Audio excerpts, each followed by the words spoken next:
we get another glimpse of Aztec Fast. Takes the snap, fakes the handoff, pressure, steps up, fires downfield, and this is going to be caught at midfield. It's Napier. He's in count territory down the sideline. Jake Hans takes the snap. He's pressured, and down he goes for the second time. Back at the 19-yard line, and it was Krishna Clay that got home. A big win for the Scarlet and Black. A look back at the weekend and a preview of the Brewers series that starts tonight at Petco. Live from the San Diego Sports 760 studios, John and Jim. All right, San Diego, Southern California, what's going on? Hour one, John and Jim, loaded show. We'll be joined by Kevin Acey, our Padres insider. The magic number is 1. He'll join us at 5. Josh Maurer, longtime friend. We went to high school together. A more famous high school alum from Lower Merion. Josh Maurer, John Schaefer, or Kobe Bryant? Josh Maurer. Agreed. So he's going to join us coming up at 3 p.m. Darren Smith, SDFC's final regular season home game is this weekend. We'll be joined by a number of SDFC guests this week. Darren Smith, who's been on the call all season, along with Adrian Garcia Marquez, will join us at 3:30. Will Brinson, senior NFL writer, CBS Sports, on week 3 coming up at 4:30. But we start with the Padres. We'll get to the Aztecs' huge win. We have plenty of time for it. How about the Aztecs? That's what Sean Lewis said. Post-game, we'll get to that. We'll start with San Diego, with the Padres. Because with a win, and this is all on them tonight, because these other teams aren't going to factor in, they're not playing tonight. Should the Padres win tonight, they're heading back to the postseason. Of course, it's an accomplishment. They're trying to go back-to-back years for just the second time ever. They're trying to go for the 4th time this decade. So we start there. They're a win away. Now, they remain alive for more than that, but they're a win away, and they can do it tonight. That's not easy. Great matchup. It could be a preview of something to come. But Nick Pivetta, Freddie Peralta, Brewers trying to secure 1 seed. Padres trying to secure their path to the win here tonight. Yeah, it's the postseason starts now. You know, a 3-game series against the Brewers could be a divisional round preview, like you said. You know, we'll talk about the rotation, which is going to be a huge talking point leading into the postseason. There's an outside shot that they could get the 4 seed. Yep. Kind of unlikely. Yep. But you know, we talked about it last night on the wrap-up show. Since the Sunday where they lost to the Dodgers, they had a chance to sweep, and they lost to the Dodgers that day. They've only won 3 series since, and all 3 of those series are against teams that are going to or have already lost 100 games this year. Rockies and White Sox. Exactly. So they have not won a series against anybody else since that Dodger loss on Sunday afternoon at Petco Park. Concerning?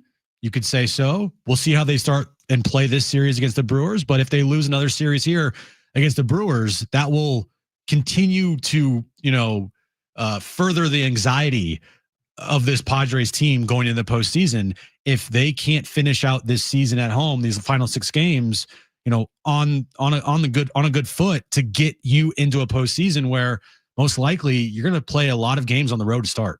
Yeah, it weighs heavily. It's a really good point. I mean, just in your mind, this goes back to the faith conversation. The fan base is not going to have faith if the Padres go 3-3 to finish here. They go 1-2 against the Brewers, for example, and 2-1 against the Diamondbacks. That isn't something amazing in terms of finishing your year. You've won 80-something games. You've locked up the 5 seed. You're going to Chicago. But some of me wants to take that out and be like, well, just because the fan base doesn't feel good, it doesn't mean the Padres team can't win a series in Chicago or more than that. I guarantee to you, if we were listening to Chicago sports talk today and they weren't talking about the Bears, right. Cubs fans would be infuriated by their team's performance. 4 consecutive losses swept by the Reds, allowing Cincinnati potentially into the postseason. I guarantee you, if they weren't talking about the Packers' woeful loss in Milwaukee, they would be telling you that the Brewers peaked too soon. And I guarantee Mets fans are freaking out. So it's not just the Padres fan base that believes that their path might be a tough one once they get to the postseason. I understand that. Everybody in the National League right now has issues. There's not one team in the National League, their fan base are like, Phillies. Exactly. There's not one team's fan base in the National League that's like, everything's great. That's awesome. Everybody has flaws. Everybody has something that's going on with their team heading into a postseason. And it does kind of feel from that standpoint kind of wide open. I don't think the Padres are as good as the Phillies or as good as the Brewers, or I mean, they can't beat the Dodgers. We'll see about that. You're right. But it doesn't mean that they can't get hot and beat those teams in a series, because they absolutely could. You know, on paper, yeah, what we've seen this year, the Padres, they're probably not as good as those teams that I just mentioned. But, you know, they can get hot. They can ride a wave. You just hope that you know, streak starts here pretty soon. I wonder, does it seriously? Because I don't know the answer to it. Do you think they, quote unquote, have to show it this week? As in, if they went 3-3, does that matter as opposed to going 5-1? They don't have to, because it would give you confidence. It would give me confidence. Yeah, I agree. I feel the same way. But they don't have to. Right. Because they're going to be in either way. Yeah. I think if I'm looking at this week, just get one win. Obviously. Win tonight, preferably, so you clinch. You don't back in with someone else's and you loss. don't have to worry about it for the rest of the week. The only thing you worry about is setting up your rotation. But the one thing that I do want to see this week, more than anything, okay, he pitched yesterday. He was fine. It was okay. Okay. Michael King's next scheduled start is Friday. Now, things might change. I don't know if they're going to keep the current rotation, because if Nick Pivetta is going to be your game one starter and he's pitching tonight, then you're not going to pitch him for 7 days until next Tuesday. I give him an inning or two in relief. Maybe. Or as a spot start. Potentially. But setting the rotation up will be the conversation going forward once they clinch. But Michael King, if he's going to be your number 2, don't you want to see him look a little more sharp than he did? And he has been looking for this team? Because if he goes out on Friday night and pitches this regularly scheduled game, which would then set him up for game 2 in the wild card round, he goes against the Diamondbacks on Friday night, if that's what they do, and he goes out there and he goes 5 innings, gives up 3 runs, 3 walks, 4 strikeouts. You're like, okay, that's our game. That's our game 2 starter. Here's what I would do. Kevin wrote about this today. He'll join us at 5. And not that this is guaranteed. Here's what I would do on Friday with that start. I'm pitching both Michael King and Yu Darvish. They're both in line to pitch. Whoever pitches better gets game 2. Well, they're both in line to pitch, because Darvish through Saturday, the Padres have an off day Thursday. King through Sunday, the Padres have an off day Thursday. If you don't pitch Darvish until Saturday, he can't pitch game 2. So I'd want them both to have thrown by Friday if possible.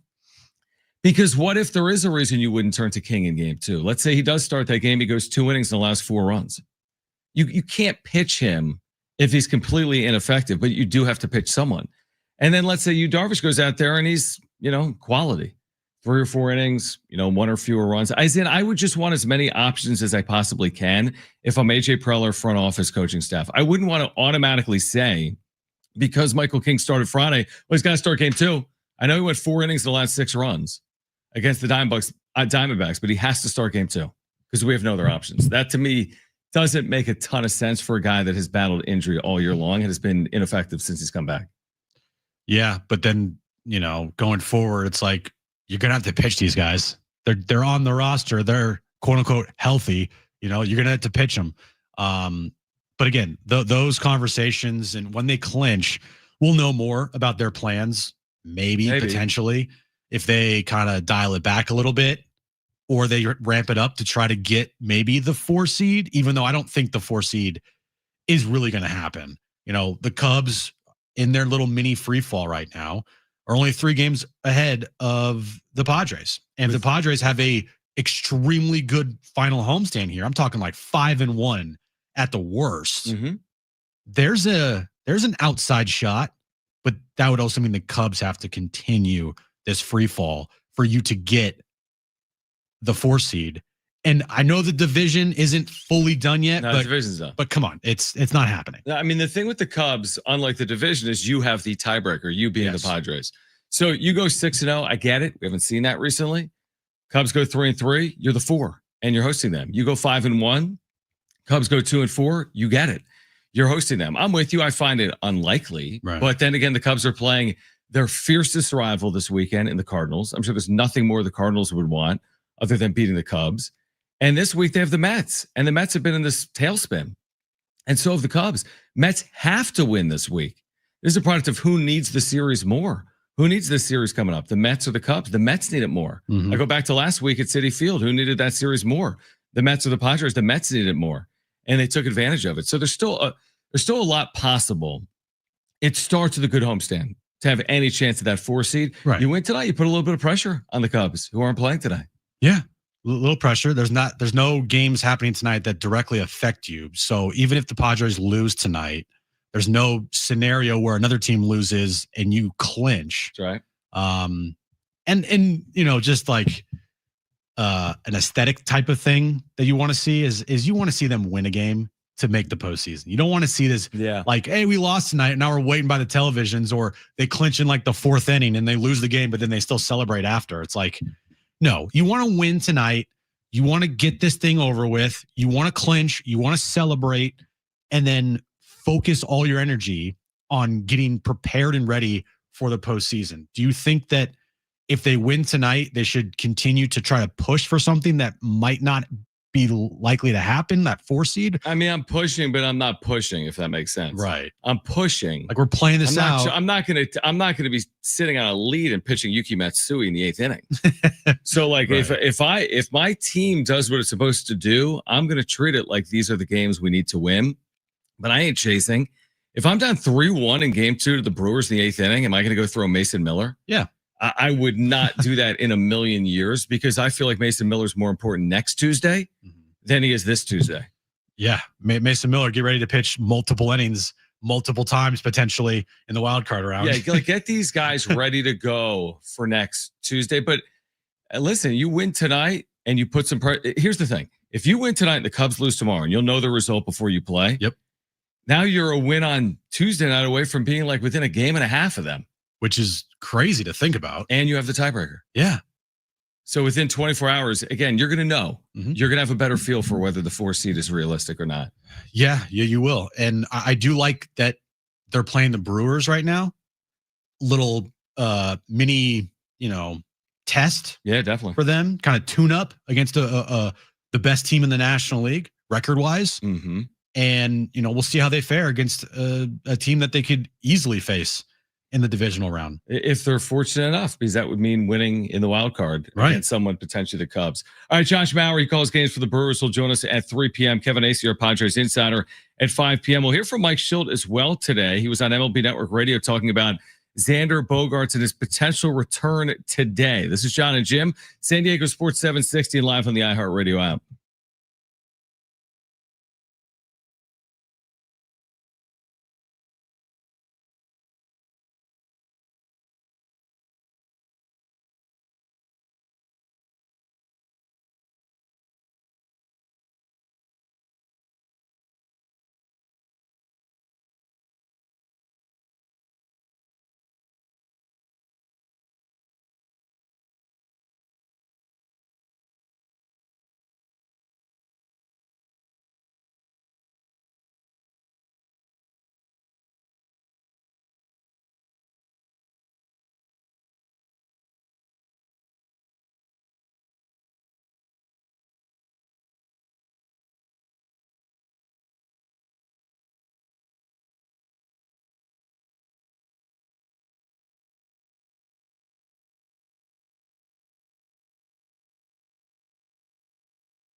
All right, Darren Smith, speaking of STFC, again, their regular season home finale will be this weekend. Darren Smith, who's been on the call all season long, you hear him on STFC Midweek Live, will join us coming up at 3:30. A reminder, you can listen to STFC and the show on the iHeartRadio app.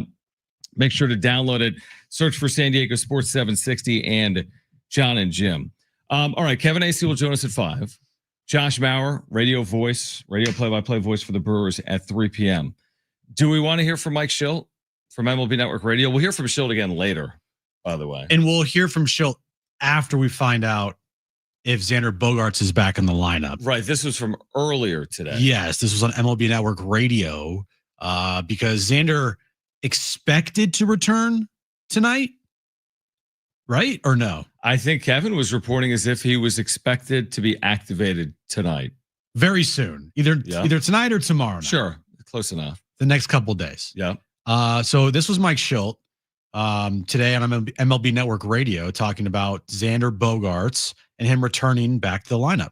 Yeah, Bogey's going to work out today. He was over in Arizona while we were on the road, and the reports were really favorable, most importantly from him. You know, he's still a work in progress, but swing looks great. Moving's good. Still, like today at 1 o'clock over here in San Diego, he'll come out with our position coaches and go through the paces, and everybody will take his temperature, what it looks like and how he feels, and then we'll evaluate it and kind of go from there. But, you know, if he checks the box today, then, you know, you can see him in the near future. As far as the future goes, you know, Bogey's our shortstop. He goes back, he goes and plays. You know, if we have to monitor it a little bit and give him a blow, you know, clearly we've been able to do a couple of different things that have been effective for us. Crony going over short, one of the primary ones, has done a nice job. Louis turned some nice double plays, did a nice job back at second, and so we've got some fluidity there. But we're excited to get Bogey back because again, he's a staple of this club, and we've been able to scratch and claw without him. But we'd rather have him, that's for sure. He's a staple of the club. So that didn't sound like he would be activated today. To your point, maybe more like tomorrow-ish. Mm-hmm. Yeah. Sound like he had boxes to check, but maybe things will change. You asked me this question the other day. How much is Xander Bogaerts going to really affect this team, in your opinion, when he returns? How big of a return is the return of Xander Bogaerts? I don't think it's very big. I think it's more of a talking point than it is an actual impact on their trajectory. I'd love to be wrong. I would love for Xander Bogaerts in Chicago against the Cubs, if that's where we're heading, to have 2 multi-hit games and help lead the way. It's possible because this is sports, but I'm not counting on Xander. I'm counting on Manny and Toddy and Merrill. Mm-hmm. And you're really going to need that production. I'm not going to put it, I think you said this, I'm not putting it on Xander if they're out. No. But you know what? If only his 1 for 4th a single is a 2 for 4th a single and a double. I don't think I'm going to do that at the end of the year. Before Xander got injured, in the 15 games prior to his injury, he's hitting 192 with a 254 on base and a 269 slug. He had a good month. ESPN recently wrote an article that said the biggest disappointment of the season is Xander Bogaerts. His OPS plus, which compares him to other major league hitters, is below major league average this year. So just like looking at his numbers, all right, it's kind of interesting because he had that stretch where it was like, Xander's the greatest player ever. He was good. And you heard everybody in this town, apologize to Xander. Jim, you're an idiot. Or, see, told you so. Xander's amazing, right? Xander's post All-Star break numbers are worse than his pre-All-Star game numbers. Post All-Star game numbers, not a lot of games, 37, but 254, 727 OPS, like it's fine. Right. It's kind of just whatever, right? Mm-hmm. You know, Xander Bogaerts, this is going to sound weird. He's a very important player to this team, but he also doesn't have much impact on this team. If that makes sense. You know what I'm saying? Because he plays every day. He's a clubhouse figure. He came with a reputation and he's won at a high level. Right. But then you watch it play out. And how often has Xander been a difference maker in a Padres uniform in any regular season or postseason game? I mean, he had a stretch this year where he was very impactful. It's happened. I was going to say, but it hasn't been on the regular. No, it's been very sparse. Yeah. And that's who he is. And Listen, I'm not opposed to getting him back either. I don't think they're worse off with him. And I think there is a world. We've all seen it. We'll have 3-week stretches. It might not be for power. But he will hit. He'll reach base and he will hit. It might be a lot of singles and walks, but we've seen it. Last year, returning from injury, he hit. So hopefully he puts together a couple of weeks, as in the last week of the regular season, and couples it with a week plus of postseason. That would be very encouraging, but you can't count on it, is what I would say when he returns. Yeah, you can't count on Xander to be something that he's not. Right. The 3-week hot stretch, scenario, you'd love that to happen when he returns. Like, hey, if you can hit 350 for the next 3 weeks, like that would be amazing for this team. It would. And then he would be impactful. But the likelihood of that happening and the likelihood of him just hitting like 250 or worse for 3 weeks is pretty much this. It's a very high likelihood that would happen as well. Because Xander, he's just, I don't know, man. Like, I know he's been injured for the last almost damn near month. Mm-hmm. But let's be real. Has anybody sat on a couch watching Padres games being like, man, if only they had Xander Bogaerts? No, that's a really good point. It doesn't feel like, well, I know they lost that series to the Twins. But if they had Xander. I know they got swept by the Orioles. You feel it when Manny's out. You'd feel it if Toddy's out. You'd feel it if Jackson Merrill's out. Oh, yeah. I just don't really feel it I don't really feel anything with Xander. I'm just like, okay, it will put guys back in their positions. That's what I was going to say. It takes away second guessing of the manager a little bit, and there's less talk about the lineup. Right. It will put guys back in their positions, and you'll have a bench bat that you can rely on, and you can move guys in and out of the lineup and whatnot. But other than that, I'm just like, I'm sorry, but the last 3.5 weeks, I've spent very little time when I'm watching Padres games thinking about where Xander Bogaerts is. Completely agree. I think it's well said. All right. On the other side, we're going to look back at this weekend against the White Sox and discuss the most encouraging parts of it. They did lose a game, but they won the series. And then coming up at 2:45, the win for San Diego State. That big win for Sean Lewis and the Aztecs. Can they take the show on the road this weekend now, heading to the Chicago area to take on Northern Illinois? And then at 3 p.m., Josh Maurer, Brewers play-by-play voice, will join the show. Kevin Acey at 5 p.m. This is John and Jim, San Diego Sports 760, live on the iHeartRadio app.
This update's brought to you by eBay. Padres and Brewers start a 3-game series tonight at Petco Park. 6:40 first pitch. Padres' magic number is down to 1. If they win, they will have clinched a playoff berth. They're 3 games back of the Cubs with 6 to play of the 4 seed. Over the weekend, San Diego State beat Cal 34-0, a signature win in the Sean Lewis era. And tonight, Monday Night Football, Lions and Ravens, 5:15 kickoff time in Baltimore. Swapping out your tires, there's nothing like it. With eBay, you find the feel you're looking for, from smooth highway rides to grip for rough terrain. Get all the tires you need at the prices you'll love. eBay, things people love. All right, John and Jim. Josh Maurer calls games for the Brewers. Will join us coming up at 3 p.m. Kevin Acey, our Padres insider, at 5 p.m. We'll talk about the NFL with Will Brinson, SDFC, and the Padres with Darren Smith at 3:30. We'll get to the Aztecs in about 15 minutes. But I will say this, with all the, I think, like the skepticism with the Padres, I think there's a lot of it, right? A lot of people are like, they had opportunities to win this division. Post-trade deadline, they've left a lot of meat on the bone, so to speak. They just haven't reached expectations. They had a division to win, and they're not going to win it. With all that being said, and the way they've played, I do like some of the performances they're getting from some of these pieces that I feel like are going to matter. I'm talking about Jackson Merrill. This guy has been red hot. There has not been near enough discussion about Jackson Merrill and what he's meant. He's been great. Shorter term, great weekend for Ryan O'Hearn. 6 hits over the last 2 games. Tatis, look at what he's done recently. He's been way better than he was for like a 2-month period of time. Now, the Machado thing, we haven't even touched on this. You saw the quote from Machado earlier today? I did, yeah. I mean, Machado basically said, put it all on me in terms of why we as a team have not played well. He said this. He said, the Padres, let's see, why haven't they played well? I've hit 100. I've sucked and we've lost. That isn't the only reason. He said it absolutely is. So Machado's put a lot of it on himself, which makes sense as Manny goes, the team goes. But again, Merrill, Toddy have been better. And Machado, we know it. We know the story heading into the postseason. He's going to have to produce. The quote that Manny gave there, can you read it one more time? Yep. The quote from Manny was, I have hit 100. I've sucked and we've lost. Okay. And then, is that the only reason why you haven't played well? It absolutely is. So I get choked up here. So that right there, I love the quote from Manny. I mean, he's honest. He's telling it how it is. But come postseason time, if Manny does not show up once again, and he will get criticized by this show in particular. Right. I don't know what other shows in this town are going to do. My guess is they won't go as hard on Manny as we will. But I don't want to see from any fan out there being like, you're being too mean to Manny. Stop. Manny's chose to be a Padre. He's the captain of this team. Stop being so hard on Manny Machado. Well, just look at the quote by Manny Machado there. No one's harder on Manny Machado than Manny Machado.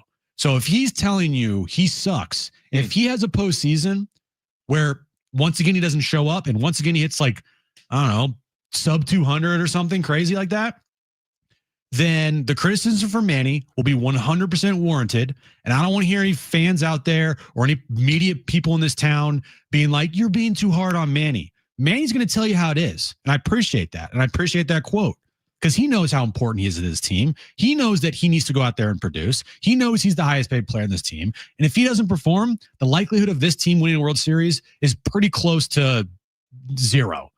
I mean, he's hit 215 in his career in the postseason. So, I mean, that's part of the story with Manny Machado. It doesn't get near the national play of like Clayton Kershaw's career struggles in the postseason. I think it's to some extent under the radar. And then you look at last year, for example, he's 4 for 28 in the postseason against Atlanta and LA. Like, you're 100% right. He's got to lead the way. I'm looking for that Toddy 2020 postseason or Toddy 2024 postseason. Like, Manny, go be that guy. Like, go lift this team up. And I don't know how much faith I have in that happening or not. I really don't, because it's been a prolonged period where he hasn't necessarily looked like the player he was earlier in the year. Now, there was a real deep dive in that slump, and he's come back from that spot. But I don't know if he's capable of carrying this team in the postseason or not. That's not who he's been as a postseason player at any point really in his career. Well, I will say, is he capable of carrying this team in the postseason? Absolutely, he's capable of doing that. He has just yet to show that he can do that. Like he is capable of doing that. If I asked you, is Xander Bogaerts capable of carrying a team in the postseason? I would say less no. likely. Is Manny Machado capable of doing it? I would say yes. The problem is he just hasn't shown that in his career. You know, the conversation we've had about Manny, of all the slumping players in the team, who do you have confidence in the most to get out of the slump? It would probably be Manny Machado, just because of his track record and his history. Mm-hmm. The problem is he hasn't shown it yet. So he knows what's at stake here. He knows that going into this postseason, whatever seed they land on, he's going to need to be much, much better for them to get to where they want to get to. And if he's not, sorry, the gloves are off. Manny will get criticized for it, and as he should, and he'll criticize himself as he should. And he knows that he is the guy on this team that has to lead the way. So I'm expecting and looking for Manny Machado to have a big postseason. If he doesn't, then it will be deja vu all over again about, Manny can't, do it in the postseason. And once again, he disappears when the lights are the brightest. So last 8 games, small sample, he's finally gotten a little bit back to where he was. He's homered in 3 of those games. He's had 9 which is RBIs. nice. It's nice. He's hit 313 in his last 8 games. But I don't know. The one thing you said, I don't know. We'll see. Like you said, I'm expecting Manny to be that guy in the postseason. He can be that guy, but I don't know if I'm expecting him to be that guy in the postseason. I've seen more of Manny not be that guy in the postseason. In fact, I've never seen him be the guy. No, I know. I guess maybe you're right. Maybe like the I expect part, take that out. Maybe it's like a it's possible. I agree. I know it's possible. You're right. I'm not expecting Manny to do that because he's never shown it, but I know he can do it. Like it's in there. Like Manny's one of the best players in baseball. Like he's going to be a Hall of Famer, So it's like at some point you do expect a Hall of Fame player to show up, Whose dominance are you taking more if you could have it? Like, whose impressive performances would you take more in the postseason, Machado or Michael King? I'd probably take the pitcher. I mean, maybe Machado could carry you with his bat. Maybe. That seems very optimistic. I feel like if we saw King look like King and he made like 3 or 4 postseason starts, but is that realistic? What's more realistic? Probably Machado. Probably. King, you're dealing with small sample size off his return that he really hasn't shown consistency. Even yesterday, man, 5 scoreless innings, 2 on, nobody out in the first, 2 on, nobody out in the second, bases loaded, no one out in the 6th that Morejon gets him out of. And it's the White Sox, a lot of traffic. Right. I mean, it's the White Sox. Like we haven't even talked about the series this past weekend. One, because to me, taking 2 or 3 from the White Sox, this series meant nothing to me. Right. It literally meant nothing. It would have meant something if they lost the series, because then it's like, oh, here we go. But they won the series. By the way, said it last week. They were going to lose 1 game and look awful in it. What happened? They lost a game and they looked awful. They looked pretty decent the other 2 games. Fine. Not great, but fine. It just does nothing for me. It does nothing. So, play well against the Brewers tonight and play well against the Brewers this series. Play well against the Diamondbacks. Head into the postseason on a little bit of a high. Do that. Because you haven't won a series against a decent team in over a month. Yeah, I mean, the crazy thing about all this is the Padres are one of these more dominant home teams that play in front of these large crowds. They could celebrate tonight in front of their home fans. You might not see them at Petco after this week. Maybe not. It's going to be on them doing something they haven't done this year, essentially, which is winning a road series against a very good team. I mean, that has been their complete, that's been their bugaboo. That's been kryptonite. Winning on the road against good teams, the Padres have, for whatever reason, been incapable. I mean, truly incapable. I think there's something like 10-24 in those games against playoff teams on the road this year. So I hope tonight's a great night. I hope this homestand goes well. But even that, Jim, I mean, even a 5-1 homestand, does that change 38-43 on the road? Does that change 10-24 against playoff teams on the road? Does that make them likely to get back to Petco Park? They'll be an underdog. They will be an underdog, assuming they're going to Chicago, even though the Cubs are struggling. They'll be an underdog in that series. One thing I will say is, even though we are cautious about this team right now and kind of a little down and kind of talking through how could they do this? Right. if they win tonight and when they win another game to clinch a postseason berth, as a fan, like, you should celebrate that. Celebrate it. Be happy. Be excited. You know, the worry about what they could do in the postseason, put that off until tomorrow or put that off until the following day. You know, winning tonight, if they do that, they will have accomplished something they've only accomplished one time in the franchise's history, which is making postseasons in back-to-back years. 05, 06 was the last time and only time that they did it. And if they win tonight or they win tomorrow, whenever they win another game, they will have successfully made the postseason in 4 of the last 6 years, easily the best stretch in franchise history. Mm-hmm. And that has to be celebrated. I know this team is extremely flawed. I know this team doesn't feel like they're going to win a World Series because they're just up and down and all over the place at times, and guys aren't performing well, right? But still, making the postseason for the last 6 years and clinching tonight at home or clinching tomorrow at home or whenever they clinch at home this week, like, that should be celebrated by all of you fans out there. Yeah, I agree. Like, and I've seen a lot of it in doing as many of these shows or wrap-up shows. There's a lot of people that have already written off any chance they may have of the postseason. I'm like, how could you possibly? Right. There are so many. There's too many examples even to reference of teams that were in similar shoes of the Padres. Doesn't mean they're going to do it. We were down rabbit holes last night talking about 85-win teams in the 80s and the 83-win Cardinals in 2006 that won the World Series. I mean, there's so many examples. You don't even need to reference them. Like, do people not understand? It's not 1909 where it's like the National League winner and the American League winner. Okay, yeah, they're not the National League regular season winner, but who cares? There's 5 seasons, 6 seasons every year popping up and seemingly making noise. So I'm with you on celebrate the postseason. But the reason I would say that is because teams that make the postseason, you can do something out of any seed in baseball's postseason. That's been proven constantly. Yeah, it's you know, as I said at the start of the show, it does feel a little bit wide open. Yeah, with every team in the National League having issues. No team is perfect, not even close. Now, are teams better on paper than the Padres? Probably, yeah, I agree with that. Yeah, but that doesn't mean the Padres can't win a series versus anybody in the postseason picture. Like, if the Padres, you know, get to a World Series, right, it will be amazing. But it won't be like, oh my God, what a massive upset they had to do to get to the World Series. Dodgers, yeah, they've owned you this year. But if they beat the Dodgers in a postseason series, like, is that the most shocking thing in the world? No. They beat the Phillies in a postseason series. Is that the most shocking thing in the world? There's not one team in the National League that if the Padres get through to get advance or to make a World Series run where I'd be like, whoa, that was the biggest upset I've ever seen in my life. Yeah, this ain't UMBC over Virginia. This ain't a 16 over a 1. You don't have a 2% chance of winning. Yeah. Even teams that are dogs have like a 40% chance of winning a series. And they can go toe-to-toe with anybody. They just haven't. They got to do it. They got to do it. There's reasons they may not. We've watched them, but it's still at least possible. All right, Josh Maurer will join us at 3 p.m. Calls games for the Brewers. On the other side, what Saturday night means for San Diego State, the shutout win over Cal, where they go from here, the big win for Sean Lewis and his program. That's next. John and Jim, San Diego Sports 760 and live on the iHeartRadio app.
Darren Smith will join us at 3:30. We'll talk more about SDFC's year, their home regular season finale coming up this weekend. Josh Maurer, Brewers play-by-play at 3. We'll get into San Diego State and their win over Cal.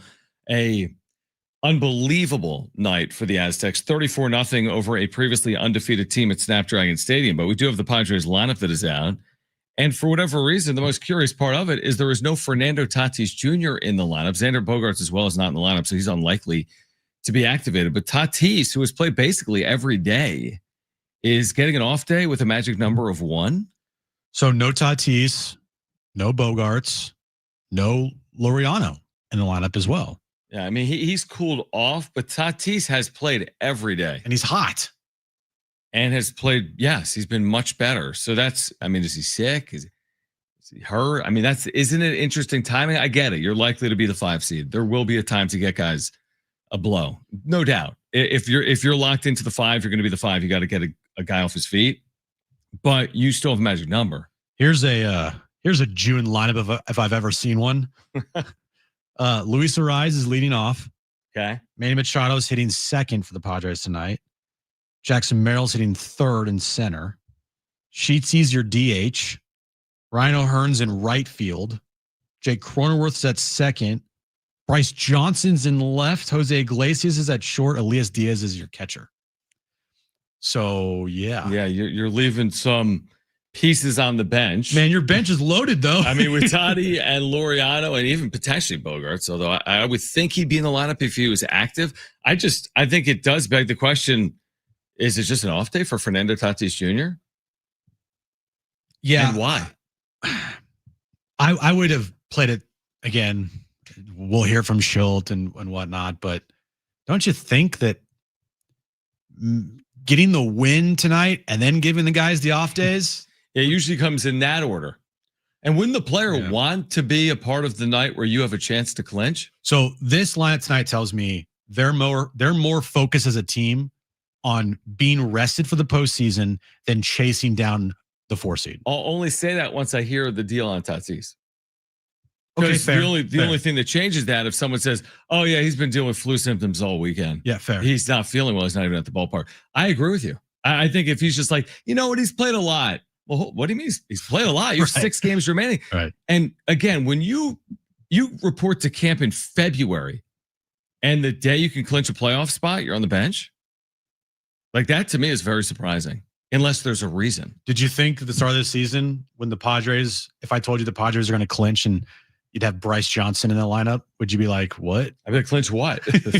Like 5th place in a the number 1 overall pick in the upcoming draft next year? Yeah, I mean I am surprised. I mean, it can't be sheer. Like, what are Tatis's numbers against Freddie Peralta? Who cares? It's Fernando Tatis Jr. Yeah, it doesn't matter, right? No, it doesn't matter.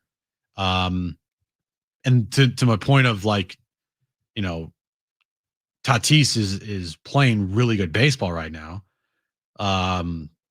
You look at his numbers over the last 15 games, he's in 311 with a 508 slug. He's got 4 homers and 8 RBIs over the last 15 games. So he's been really good.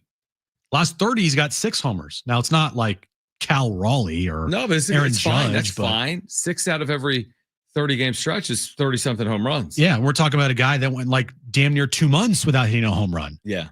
So to hit 6 in 30 games, like that's a big number for Fernando Tatis Jr. You're right. And he's having a good year. He's not having like a oh my god season. I think his WAR is inflated because of his defense. Oh, as it should be.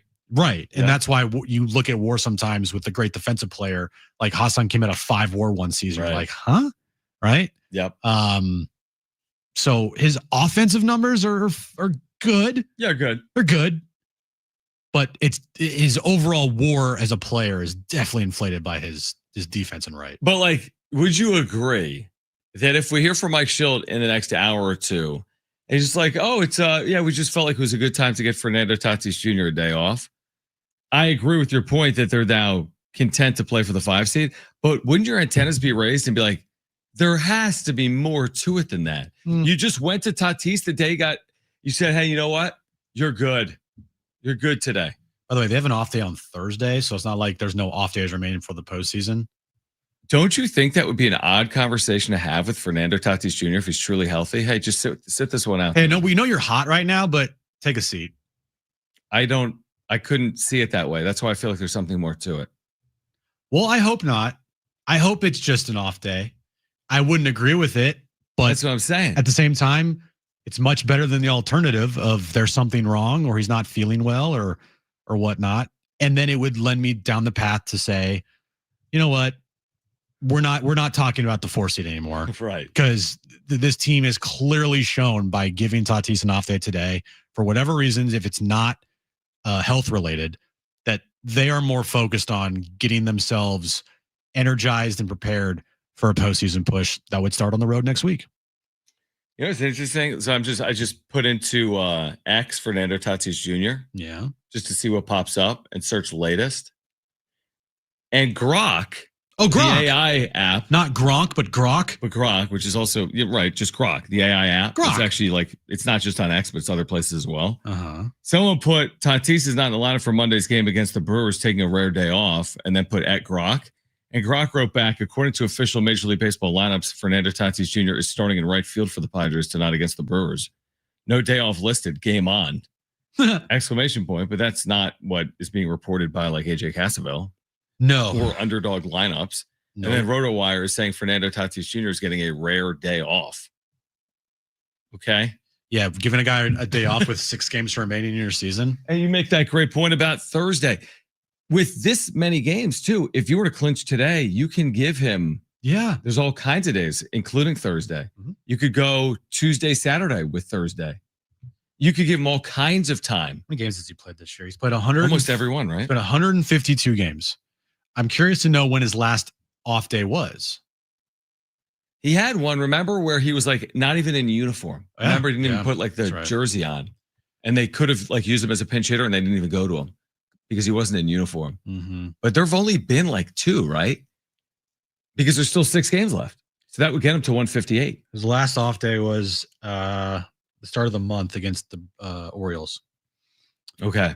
And that might have been when he was kind of going through it a little bit and it helped him see the other side of it. Yeah, September, because he only played 2 games against Baltimore. They had a 3-game series. Right.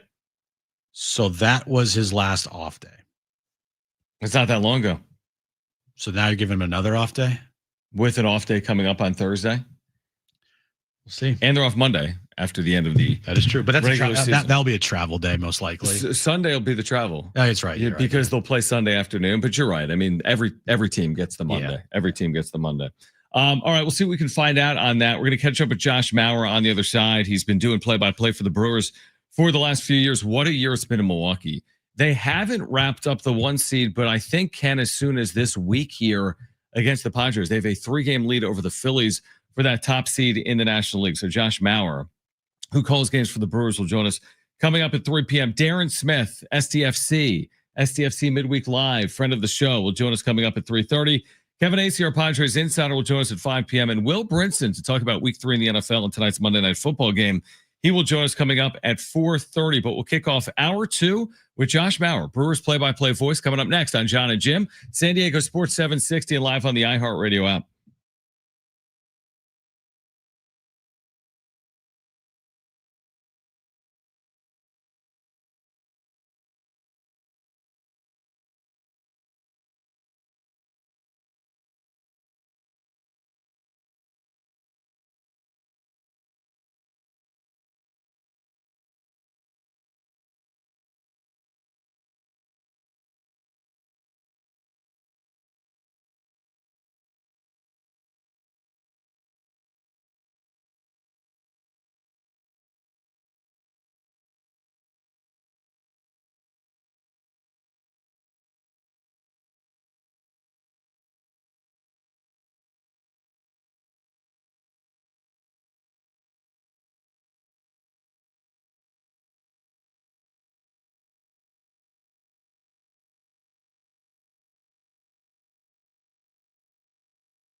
All right, this update's brought to you by Park Whiz. We'll start with the Padres. They are one game is their magic number to clinch a postseason berth. They start a 3-game series with the Brewers tonight at Petco Park. 6:40 first pitch. If they win, they are in. Nick Pivetta on the mound for the Padres. Fernando Tatis Jr. not in the lineup tonight. We'll get more on that coming up later in the show. San Diego State picked up a signature win on Saturday night, shutting out Cal 34-0.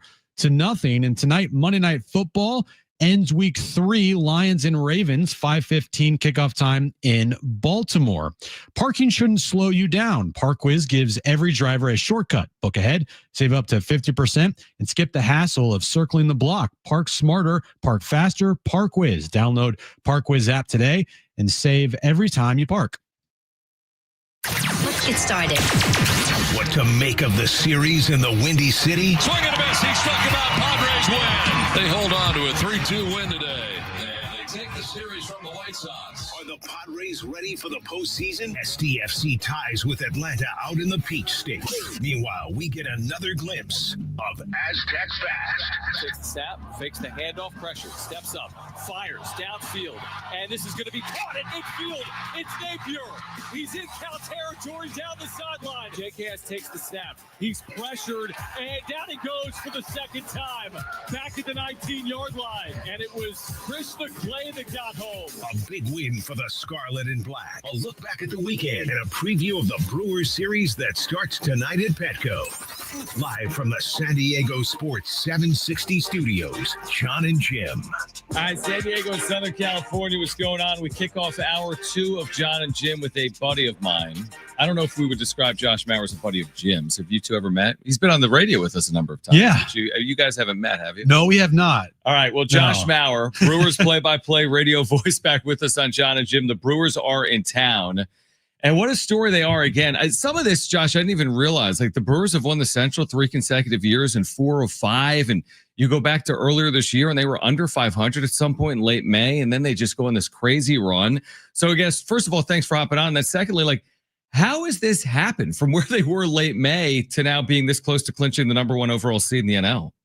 Oh, John, Jim, great to be with you. Jim, did we meet a couple of years ago when you guys were doing a remote show? Maybe not. Maybe. I think maybe we did. So I'm glad to talk to you again. Thank you. I appreciate it. Yes. We also deemed you the most the famous person to come out of Lower Merion High School. We did that earlier. Yeah. Good. Yeah. I thought the list was me, Kobe, and John in that order. It is in that order. Yes, you got it right. Yeah, you're right. Yeah. Here's what happened. So the Brewers, at the end of May, the second to last week in May, they were 4 games below 500.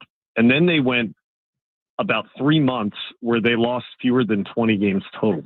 I mean, it was just like an unbelievable stretch, the likes that you'll almost never see over the course of a long baseball season. Everything worked. And you knew when they were coming to the ballpark, just about every one of those days, no matter who the hero was, somebody was going to step up and let them win the game. It's been a remarkable story for a team that doesn't have big names. They don't have a big payroll, but they've won, as you said, 3 straight Central Division titles now. They got to pop champagne at Busch Stadium in St. Louis yesterday after their game. So they've had a nice long, almost 24 hours now as the division champions to kind of let that settle in and get ready for this series that very well could be a playoff preview. Guys, I'm sure you've looked at this as well as I have. Mm-hmm. I think there's a great chance that in about a week and a half, these teams are going to play again in the divisional series. So I wonder what this 3-game series is going to be like with that as a kind of overarching factor looming in the not too distant future. Yeah, we might not get the exact matchup that we're getting tonight with Peralta against Pivetta because Pivetta would pitch in the wild card round. But still, you're right. This could be a matchup that we see in the divisional round here in a week and a half or 2 weeks or so come division round time. Freddie Peralta is the Brewers' best pitcher tonight. Just talk about his season that he's had. I mean, he's got 17 wins, a 2.65 ERA. He's been incredible for them. He has. And this is kind of the step that the Brewers have been hoping that Freddie would take for a few years now. He's become the true ace and a Cy Young Award candidate.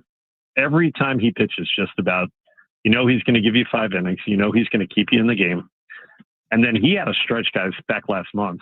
He went 4 straight starts without giving up a run. 30-inning consecutive scoreless streak. So at times, dominance. He doesn't do it with completely overpowering stuff. His fastball velocity will vary. Sometimes you'll see him throw 92. At other times when he needs it, he'll throw 98. And he's got a great changeup. That's been a big weapon for him this year. But you know what? Freddie's just an ultimate competitor. Pat Murphy, the manager of the Brewers, you guys are familiar with Murph. He loves the way that Freddie approaches the game in between his starts. He says that Freddie works about as hard as any pitcher that he's ever been around on his off days, and he credits that for his success. But a guy that I'm sure nationally baseball fans aren't all that familiar with, who's been really one of the top 3 starting pitchers in the National League all season long. Great matchup tonight. Again, Pivetta and Peralta, Padres and Brewers. Again, the Padres have a magic number of 1 to clinch a playoff spot. Josh Maurer with us right now, does play-by-play for the Brewers on the radio. It's funny, you mentioned the Brewers celebrate. If the Padres win tonight, for example, they'll be celebrating, but there's still work to be done, right? Because Milwaukee's got to secure that number 1 seed. That gives you the best chance, obviously, of getting to a World Series. So how do you balance that? You're celebrating divisions, but what's the magic number? Is it 3 for home field advantage? Is that the number? It's 3. And the reality is at this point, it's either the Brewers or the Phillies that are going to get that home field throughout the playoffs. And the Brewers are in the driver's seat. The way I look at it, they probably have to win 2 games this week to be comfortable. They've got 6 games left. They probably have to go 2-4, and they should be fine. Mm-hmm. But you're right. It's I think imperative to get it. And you've worked so hard all season. It would be a shame if in the last week you let that opportunity slip away. So I do think the team's going to play pretty hard here this series, in spite of the fact that they did pop champagne yesterday. Pat Murphy had a great line yesterday about that. He said, you can't coast uphill. So basically he's saying, there's still work to do. You still have part of the climb. So you can't just start putting it into cruise control. But there's also that aspect of wanting to get guys a little bit more rest, lining up your pitching, which is once you have that bye out of the wild card round, which the Brewers now do, I think that helps you a little bit more. You don't have to worry about lining things up for next Tuesday, for example. You're going to have 5 days between games before the first one in the playoffs.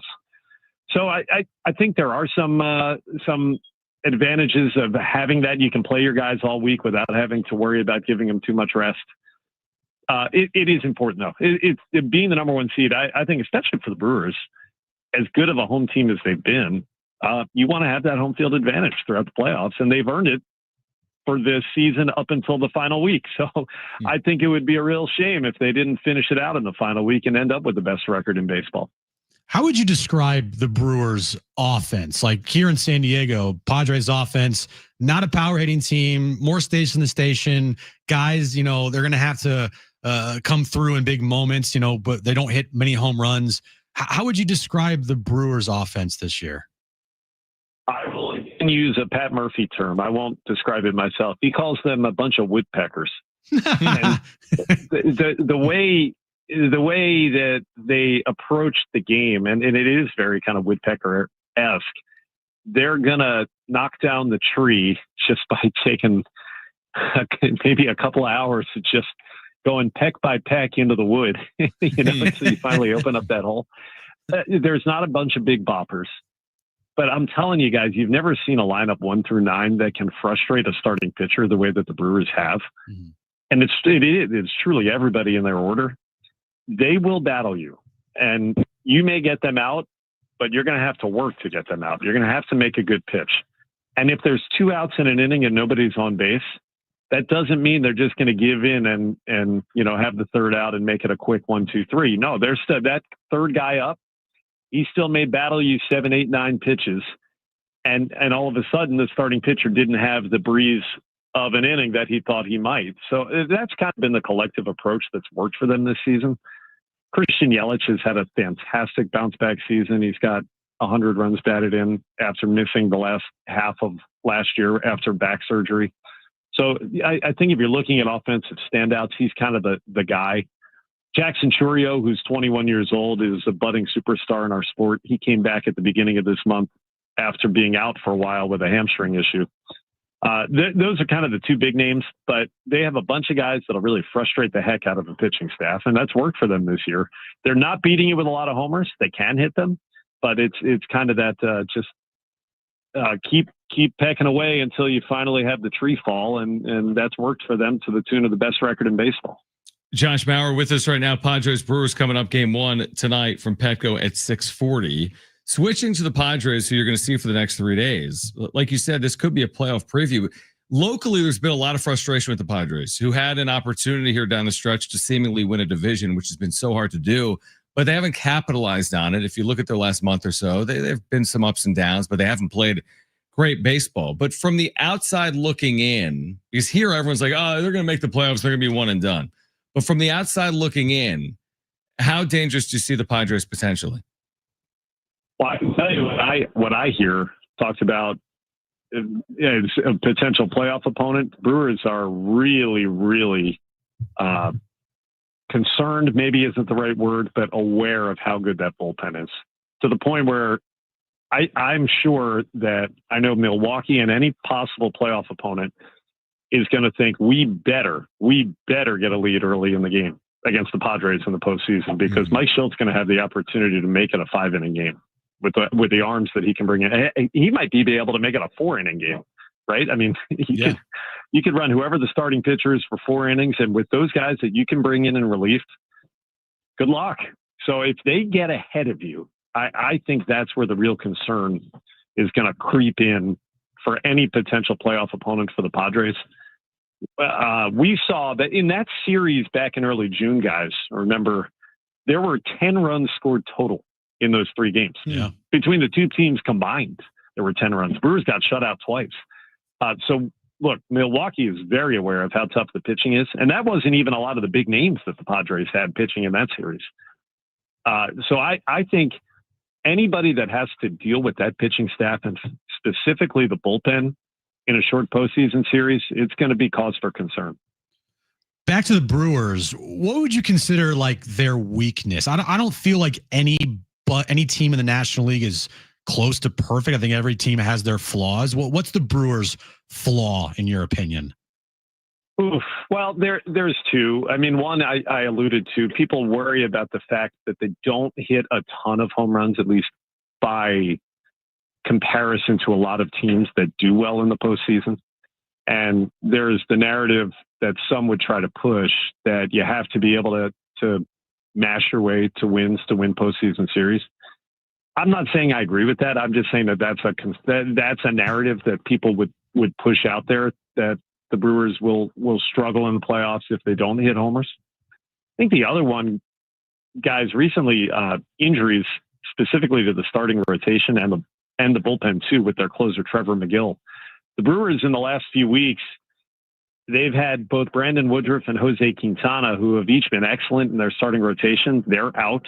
Woodruff, that just happened yesterday, and it's really locally, it's a shocking, sad story, because Woody had worked so hard to come back from a shoulder surgery, missed almost 2 years, came back and has been great, and then just went down again yesterday. And his availability to pitch again this year is in doubt as we speak.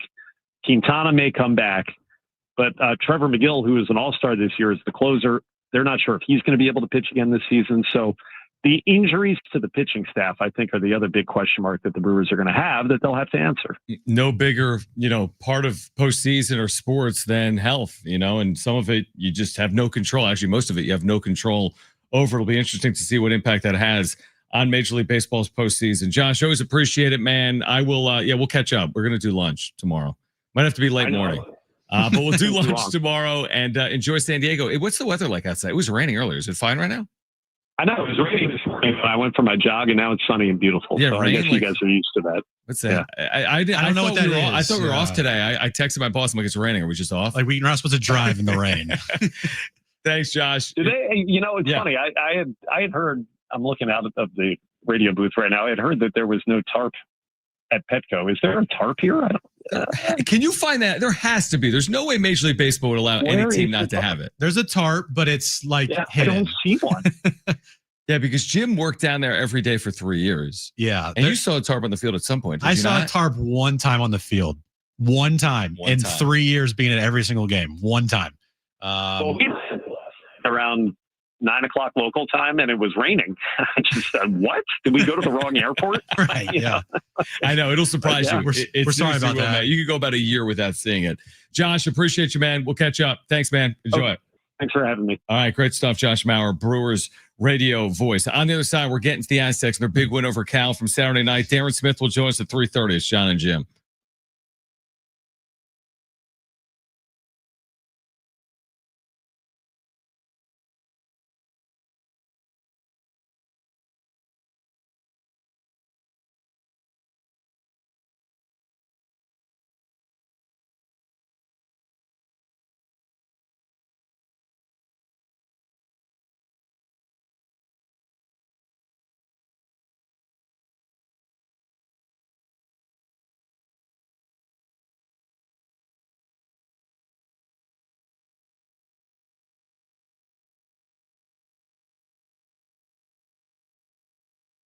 All right, hey guys, it is Schaefer again, and there is no better time than now to get down to your local Toyota dealer with new vehicles arriving daily, including their most popular cars, trucks, and SUVs. So whatever kind of vehicle you're looking for, hurry into your Toyota dealer today, or make sure to head to Toyota.com if you're looking for a great deal on a new Toyota. There you can check out all the latest offers and search inventory. Finding the Toyota that's just right for you starts at Toyota.com. Toyota's Beyond Zero lineup of electrified vehicles helps to create a greener planet. Toyota's Beyond Zero lineup supports a greener planet with a wide range of electrified vehicles, including hybrids, plug-in hybrids, and fully electric vehicles, or take each day further than you thought possible in a new Camry with its stylish looks that'll make an impression wherever you go. See your Toyota dealer today and discover what makes Camry legendary. There's no better time than now to get your local Toyota dealer. Get your local Toyota dealer today or Toyota.com. That's Toyota.com. Your Toyota dealers, we make it easy.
All right, starting next Monday, September 29th, San Diego Sports 760 has 13 chances to win $1,000 every weekday.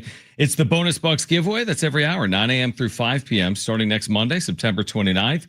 Listen for the keyword, then enter it at sportssd.com starting next Monday, September 29th at 6 a.m. We'll get into SDFC in 10 minutes with Darren Smith. We've barely touched on the Aztecs' 34-0 shutout win over the California Golden Bears, previously undefeated. Sean Lewis went to the podium and had this to say postgame. How about them Aztecs? How about them Aztecs? 34-0, all facets, offense, defense. I mean, defense led the way. Special teams as well. But listen, college football, we get it. Just like professional sports, things can happen. I don't know if anyone expected that in terms of the way in which they dominated the game. Start to finish, all San Diego State, big win. Now can they couple it? And can they do it on the road at NIU? But how could you ask for anything more than what you saw Saturday night if you're an Aztec fan? Sean Lewis and this Aztec program gets their signature win. They needed a win like that, right? It's their first signature win, hopefully the first of many big wins for this program. Last week I was kind of harsh. I was like, hey, look, you got to show improvement here. The Washington State game, you can pinpoint the moment that game went sideways, but still, even with that being said, it's like you have to improve as a football club or football team, and you got to be better. We're in year 2 now.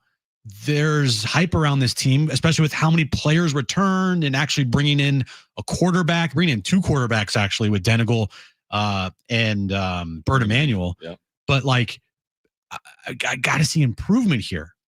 And that was an ass whooping on Saturday night. It was about as good as you could have hoped for this Aztec program. Defensively, one of the best performances that you've seen from an Aztec team in years. Offensively, they didn't do much. I mean, they put up 20 points as an offense. Defense put up 14 with the fumble recovery for a touchdown and the 97-yard pick six. But all in all, man, what a complete win. And that's got to feel good because it was against a good team. It was in front of a good crowd. And I bet you that some fans that went to that game on Saturday night that might have been their first Aztec game, hey, let's check them out. They're playing Cal. That's a team we all know. Cal's a pretty good team. We'll see what happens.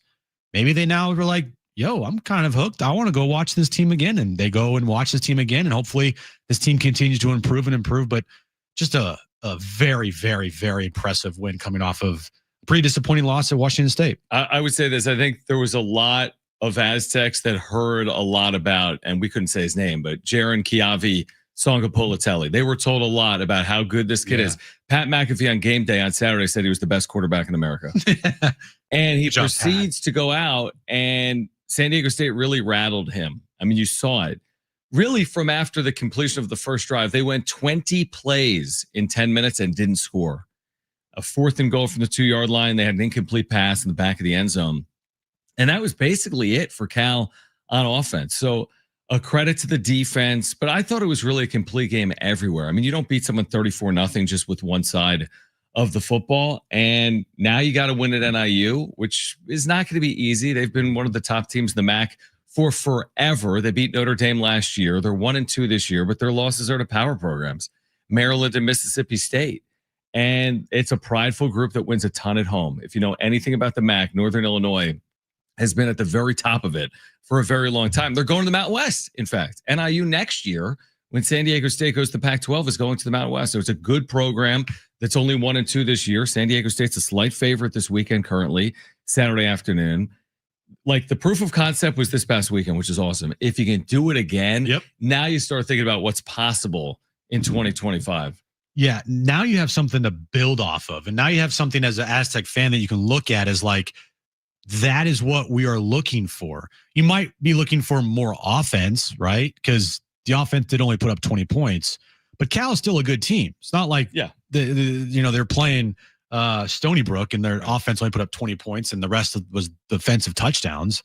But still, like that's the blueprint going forward. Is that this Aztec group, this Sean Lewis led team and program can go toe to toe with Power 5 team or Power 4 teams, like they are a team that isn't going to be scared going forward. And we did the the look at the schedule. Oh, like the kind of like the win-loss game. Yeah. You just kind of project. Right. Because after that win against Cal, you start to feel pretty good about this team going forward. Like, Sure. hey, this team's actually pretty good. Potentially. And you go forward and you look at their schedule, and they're going to be favored in a good amount of these games. They're favored against Northern Illinois, 2.5 now. It was 3.5. They're going to be favored against Colorado State. They're going to be favored against Nevada. They're going to be favored against Wyoming. We'll see about Hawaii on the road. They're going to be favored against San Jose State. And then we'll see about New Mexico at the end of the year. Yeah. So they're favored in a lot of games. They're going to be favored in a lot of games going forward if they continue to build off what they accomplished on Saturday night. But man, just from a personal standpoint, it's got to feel really good for Sean Lewis because he's been grinding. He's been talking a lot about how he believes in this team. And finally to see that signature, win that he can put under his belt for this Aztec program, like it's got to feel so good. The part that's going to potentially travel for them, we'll get to Darren coming up in a second, is that they're allowing 12 points per game, 17th in the nation. They're top 25 in every defensive category. Now, they haven't allowed a point at home. But, man, you defend home and you put yourself in a good situation. Now, can they do it on the road at NIU? We'll talk Aztecs. We can talk Padres. We'll certainly talk SDFC with Darren Smith. He'll join us on the other side. This is John and Jim, San Diego Sports 760 and live on the iHeartRadio app.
All right, this update is brought to you by the Poway Rodeo. Padres' magic number to clinch a postseason spot is 1.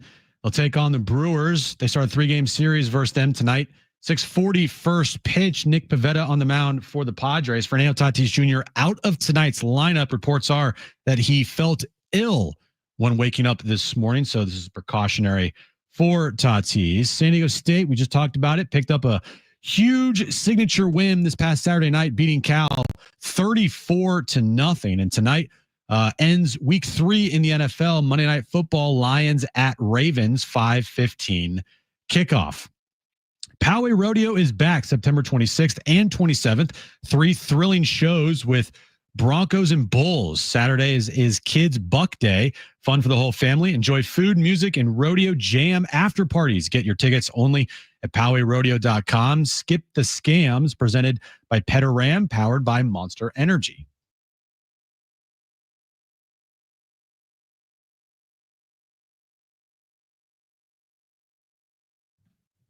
All right, it's always great to connect with Darren Smith. I need to start with like a mea culpa, Darren. And Okay. Yeah, all right. like, what are you talking? Because I'm watching on social media, which you guys put out there, and you're talking about the San Diego State Cal game, and you're like, Schaefer said like this quarterback's the real deal, which I said 100%. And then he didn't look like the real deal, so I feel like that's kind of on me, but I'm kind of happy he didn't look like the real deal because that meant San Diego State ended up winning the game. So do I owe you an apology for that? No, not at all. I think what you're supposed to do is the play-by-play voice of San Diego State football. And congratulations on your signature call on the signature win. Is you're supposed to say, we made a really good quarterback. We dragged him to his knees because the defense for San Diego State is just that good that they took this legitimate quarterback and they just made him look ordinary to below average on a Saturday night at the snap. That's what you're supposed to do, I think. Okay. We could get into that. We can touch on the Padres as well, but we should start with SDFC. Tell me if I'm wrong here. 3 matches in the regular season, 2 points up in the West, 3 points shy of being even in the Supporters Shield race. So tell us about like some of the dynamics here. There's still a lot on the line, obviously, with 3 matches to play, including this home finale coming up this weekend, right, at Snapdragon? Yeah, 100%. You got it right. So, you have these different things that are happening simultaneously. Obviously, you're just trying to win every match that you have between now and the end of the regular season. And I would also add on top of that, you're sitting currently, historically, sitting tied with St. Louis for most wins ever for an expansion team. And then, it's points based, right? 3 points for a win, 1 point for a draw. You're also sitting even with LAFC's inaugural record for an expansion team in 2018 with 57 points. So you are 1 win away with 1 home game remaining this Saturday night against San Jose Earthquakes. You are 1 win away from setting those 2 benchmarks and becoming what would be the greatest expansion soccer team of all time in the history of MLS. But you're also trying to stay in the race for the Supporters Shield. Took a little bit of a hit this past weekend. Philadelphia won. SDFC dropped in Atlanta, dropped 2 points. You're trying to win the West.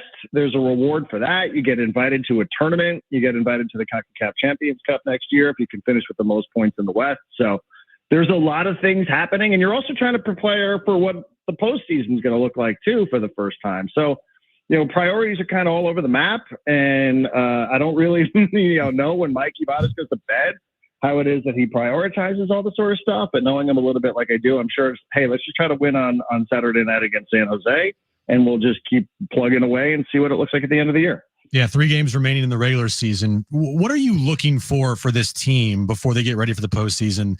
That, we're looking to Padres and their pitching staff and their rotation, how they look before the start of the postseason. But for SDFC, what are you looking for before the start of the postseason? Saturday night, win at home. For whatever reason, SDFC has been pretty mediocre at Snapdragon Stadium. When you look at, on a points per game basis or wins, they've just not hit their stride the way they have away from Snapdragon Stadium. I don't know if there's any actual reason for that. Sometimes it's just the way things go, right? Yeah. But, to have 1 more home game remaining, you're probably going to be hosting a home playoff game. Should you navigate your way through the remaining 3 games, I would like to see them really make a statement on Saturday night that you're going to do these things. You're going to set the all-time wins record. You're going to set the all-time points record. and you're going to do it at home so that when you're hosting a playoff game, you're not on this run where you haven't picked up results. I think the other thing is probably just trying to find a player who can contribute to the attack. Anders Dreyer's an MVP candidate. Chucky Lozano's been very good. Other than that, though, I still think they're searching for a third option. So I would like to see if one could emerge between now and the end of the regular season. Darren Smith with us right now. Of course, you hear him on SDFC broadcasts. You hear him on SDFC Midweek Live. He's doing great work, by the way, at section1904.com. If you have not checked it out, you need to check it out at section1904.com. Darren, I've been a couple of times for matches at Snapdragon. You've been there so often throughout the course of the year. How would you describe how the fan base has embraced SDFC soccer in such a quick fashion? Like, what's it been like to be there match in and match out and watch some of these atmospheres play out at home? It's been great. It's been everything that we hoped it would be, for those of us that have been advocates for the sport over the years. By the way, I'm watching you guys on YouTube, so it's just kind of weird. That's a nice shirt you're wearing, John. Thank you. I don't know what that is. Yeah. I appreciate it. It's Par Threes Club or something, but thanks, man. You can come. Okay, cool. You can come on. It's just what we thought it was going to be. It's got a great atmosphere. It's got a great pregame vibe to it. It's got a great thing. The supporter section is really taken off and it continues to grow. It's really, really good. It sets the tone at Snapdragon Stadium. They've been really good. They've traveled with the club, so they've been at every single match. Not 3,000 plus people, but they've been represented wherever they've gone. I think the in-game atmosphere this past week, even with the Baja Cup, the friendly match against Club Tijuana, that was a lot of fun. That had almost 30,000 people in it. So, I just think it's really been a blast, and I think it's been family friendly. I know friends that bring their kids there. My wife, who could frankly take her leave going to a live sporting event, she loves going. She always goes with some of her friends. So, I just think they've done a really, really good job of appealing to so many people. Like, you need the diehard soccer fan in there. There's no doubt about that. But I think that they just appealed to a lot of people on a lot of different levels in San Diego, and that's been a great story of their success. What is the chance of Anders Dreyer winning the MVP this year? Is it an outside chance, or does he have like a legitimate chance, to win the MVP this season? I mean, if you're asking me, I think he, absolutely should, maybe. Listen, it's probably going to go to Messi. It's just the way it is. It's the way it's explained to me by people that have covered this league for much longer than I have and covered it closer than I have. That what Messi's doing is leading the league in scoring. And even though, they're not a team that's going to run away with the Eastern Conference, it's probably going to go to him. But for an expansion club to be on the verge of setting all these records and potentially winning the West and certainly being in the supporter shield standing all the way up into the end, I also just think it'd be a really good message, that here's a player in his prime at 26 years old, turned 27 this year, that a player who has these kind of opportunities, this isn't the tail end of his career, right? Like, he's come over here and the things he's done, especially because Chucky's kind of been in, he's been out, he's played 24, 25 times this year. So, he's the guy that's played every game, almost every minute of every game. He's leading the league in assists. He's leading the league in goal contribution. Yeah, I think you can make an objectively, a really, really good case for Anders on a bunch of different levels. But all that being said, it's probably going to go to Messi. So, right. It will still be a popularity contest. And his popularity, it's incredibly important to the growth and the success of this league. So I understand that. And most people who cover it think it's he's an overwhelming favorite for a reason. But I do think you can make an honest case that Anders deserves a ton of consideration. And I'm sure he's going to finish in the top 2 or 3. Switching gears, Darren Smith is with us. Padres' final week of the regular season underway tonight. As well as everyone, they can clinch with a win. It's such a hard sport because you can look bad for a long time, but it doesn't mean you're bad. You can look good for a long time. It doesn't mean you're good. Like, how do you see the Padres here? They're going to be enjoying another trip to the postseason, which is successful. But what do you make of the way they've kind of finished up here at the regular season of 2025? Yeah, it's not been a ton of fun. Right. Just looking at it, singularly through the lens of what it's been like for this stretch of time. I guess it just depends on how you want to frame it. Do you want to look at it as, this is a continuation of an era, or this is going back to back? How is it that you really want to look at this stretch of time? And I don't know that there's a right or wrong answer to that. I think some of these games have really, they've really sort of squeezed some of the fun out of things. Like it just feels like everything is really a grind. And maybe that's just the way the sport is. And, once you get into the postseason, it'll feel a little bit different. I don't know how confident I am, but I also know that a year ago at this time, I was really confident. And that's not to suggest, because a lot of us thought the team was going to the World Series last year and it didn't happen, that this year we don't feel that way, and so it will. But, it is just sort of the way this sport works sometimes. So, I think ultimately you go back to back. It's only happened one at a time in franchise history. I think that that's a really, really good thing. I think people will really have a lot of fun with it tonight, should it happen. And I think they should. And I think the team should feel good about itself. And then you got a couple of days to recenter and say, like, now it's all about what we do from here. It's like what Mike Ivana said after they clinched the playoff spot. And now what? He had this great line inside of the locker room where he's like, hey, he said it in English and in Spanish. Okay, now what? Now what do we do? Like, what do you do with this? You got there somehow. It took a little bit, and there were ups and there were downs. But now what are you going to do with it? And hopefully the answer is that they go out and they make October really memorable. Is there anything short of like a 6-0 homestand here, or a 5-1 homestand, that would make you change that optimism here in the final 6 games of the year? Well, I mean, my optimism, I don't even know if I have optimism.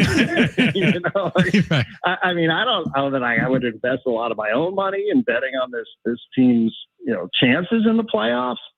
But, I think we also fly really close to the sun, so we know our flaws. I was just, listening to your guest with the Brewers, who was talking about how keenly aware the Brewers are, the Padres, matchups. And I know Jed Hoyer pretty well, and I can promise you the Cubs aren't sitting there like he's not sitting going, oh, yeah, Padres, they've kind of stunk all season long.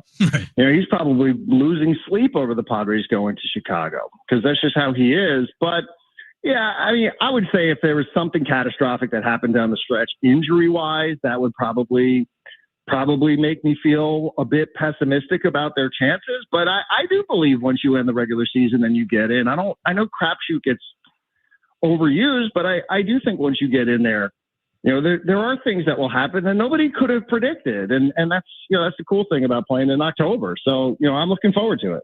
Yeah, I think that's well said. I feel the same way. It's like I'm not going to be overly surprised either way, but we'll see in about a week's time. Again, this weekend, make sure to be with us right here on San Diego Sports 760, SDFC, San Jose, Snapdragon Stadium, 7:30 kick.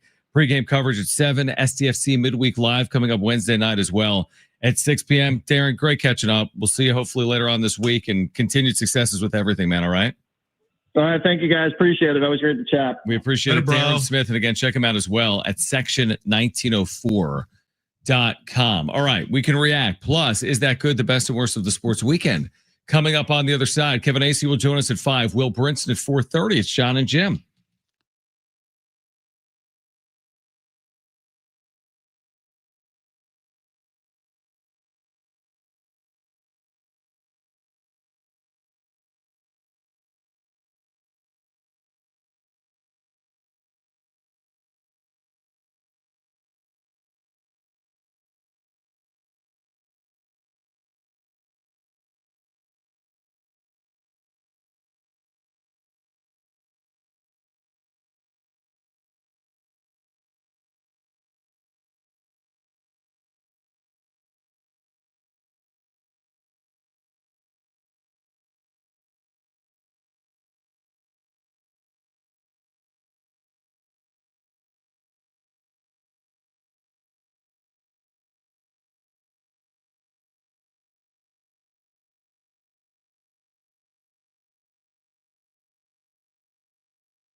Kevin Acey will join us at 5 p.m. Will Brinson at 4:30. Before we get to Is That Good? Okay. I'm not going to talk about what we were just talking about. We talk about it. I mean, we can. I was going to have an update on That's fine. The update on Fernando Tatis Jr. is he's sick. Yeah. Because we said earlier, like, why is Tatis not in the lineup? We haven't followed up on that. He's out, according to Mike Shilp, because he doesn't feel well. Makes sense. Yeah, it didn't make sense for him to sit with the magic number of 1. I'm sorry, that's inexplainable. Correct. If they gave him an off day today when the magic number is 1, you're like, excuse me, hello? There's got to be a reason. Has to be. And this was the reason. So it's precautionary. So he's out of the line tonight because he wasn't feeling well. But if they win tonight, is he partying? What's he going to do post game? Good point. Sometimes when a player's out due to illness, they're not even at the ballpark. But I don't know. I mean, it's a really interesting point. They're a little bit shorthanded, I guess, tonight. Or their lineup that you read earlier, I mean, it doesn't look like it's been looking. They've had Ramon Laureano every day by and large. They've had Tatis every day all season, and they're both out. I think in a pinch, Tatis could swing or pinch hit tonight, but I don't envision that happening. Yeah, you feel like because he got to the ballpark or he's not feeling well, they just say, well, you take the day. My guess is they would go to like Ramon Laureano over Tatis if they need a pinch hit situation, which they're going to eventually, if they're trailing in the game, use for like Elias Diaz. Yeah, this is... Or Jose Iglesias. Right. This is massive if it's a week from today and he's not in the playoff lineup. That's absurd. That's like a massive story. Today, yeah, I know you still have a magic number. I don't see it as a massive story. Well, the question would have been is like, if this was a playoff game, would he have played? Would he have played? I would assume yes. Don't you? My guess is yes. Flu game? Just got to do it. 2 homers in a flu game. Dude, he's good for a homer or 2 in the postseason. That is one thing he has been good for. He is a big time, when the lights are the brightest, he shows up player. He has been. And we'll see if that continues come October. Most likely in Chicago. I could see Tatis having a big series against the Cubs in Chicago. That'd be huge. It'd be massive. All right, coming up at 4 p.m., we'll get to the wrap right now. Let's get to this. Is That Good? Wilcox, snapper, Huber, holder, from 29 yards away. Oh, he missed it badly. Kick on the way. Boswell. That's a winner. The good and bad from the sports weekend. Okay, so watch this entire game yesterday. Have no idea how the Eagles pulled it off against the Rams. Rams were in total control of that game until like the middle of the third quarter, and all of a sudden, Eagles just went on a roll. 27, was it 34 unanswered? Basically, no, 27 unanswered. Maybe, yeah, 27 unanswered because they were down 26-7. Spread in that game was Rams plus 3.5 or Eagles minus 3.5. Right. Final play of that game, right. Eagles not only win the game, but they cover the spread on the blocked field goal. And return. I mean, if you had Rams plus 3.5, you are pulling your hair out and you are punching a wall because that's a brutal bad beat. Brent, is that good? Are you kidding me? Oh, I'll follow up on that and start actually with the Eagles. So listen to this. They had not blocked 2 field goals in a game, which is what they did yesterday, including the game-winning blocked field goal and return. They hadn't blocked 2 field goals in the same game since September 21st, 1975. What? 50 seasons ago, almost 50 years to the day. Actually, it was 50 years to the day. It's ridiculous. Wow. Is that good? It is good! How about the multiple blocked field goals at the end of games within a few minutes of each other? There was 4 yesterday. Amazing. 2 in that one game. The witching hour was witching yesterday on NFL Red Zone. Yeah. Caleb Williams. Against the Cowboys yesterday, 19 for 28, 298 yards passing, 4 touchdowns, no interceptions, a 142.6 quarterback rating, and an 86.6 QBR. Brent, that's good, right? It just proved what Bears fans have known for like 3 years. Matt Eberflus sucks. You're more upset at Matt Eberflus after yesterday's game. I think it's more of Eberflus's inability to coach than it is Caleb being good.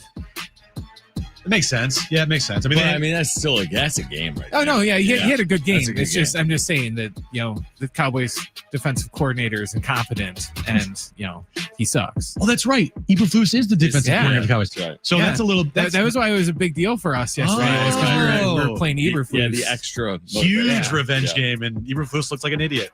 Exactly. All right. That's why there's a meme going around. It's like, it said something about it. Imagine you not being able to do anything with this guy, and then you play him as a D coordinator, and you give up 4 touchdowns and all those yardage, and you don't even get a sack. I'll switch gears to San Diego State. Again, the win over Cal. But how about this? In 2 home games this year at Snapdragon Stadium, the Aztecs have yet to allow a point.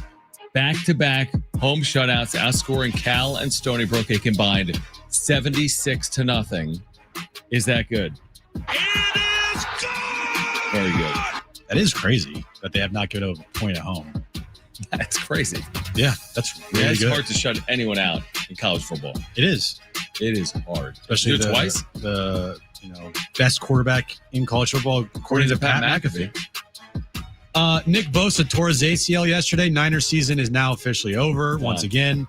Their Super Bowl dreams, if there were any Super Bowl dreams, Dunzo, even though they're 3-0. Brent, is that good? That's so good. I mean, come on. This team has to be cursed, right? No. They're going to trade for, the best edge rusher in football for, a 3rd-round pick. They trade for, Christian McCaffrey with the Panthers. What'd they give up? Nothing. Exactly. And they're going to do the exact same thing. And look at their schedule, dude. Stupid team. They're going to go 15-2. Stupid team. Now, they can't stay healthy. And they don't win with the most, I'm sure you're not watching that game and saying, man, this is the best team in football. No. I mean, they also have Mac Jones at quarterback. They are, of the remaining 3-0 teams, the team that I would point to as the pretender. Yeah, but you're also a biased Niners fan that always hates the Niners. Because they've been without their quarterback, and you're right, they're dealing with injuries. Here's what I hate about the Niners. I don't hate the actual Niners. I hate the fact that they always get injured. Always. It's without fail. This team will suffer catastrophic injury after catastrophic injury year after year after year. You want to know why? Because it's football. Yeah, because it's football. Yeah, all I these know. teams suffer injuries. I bet another team had an injury yesterday. Everybody's Nick Bosa. CeeDee Lamb, he's out. That's I get it. saying. Joe Burrow, he's out for the year. I know it's part of it. But for it to happen every single year, it's really tiresome to watch as a fan. I think it's fun. As I say, I think it's funny how you talk about them like they haven't won 5 Super Bowls. It's been a while, but it's a different generation. It's not like they won 5 Super Bowls in the last 20 years. They're not the Warriors in terms of doing it now. Right. They're the doing it then.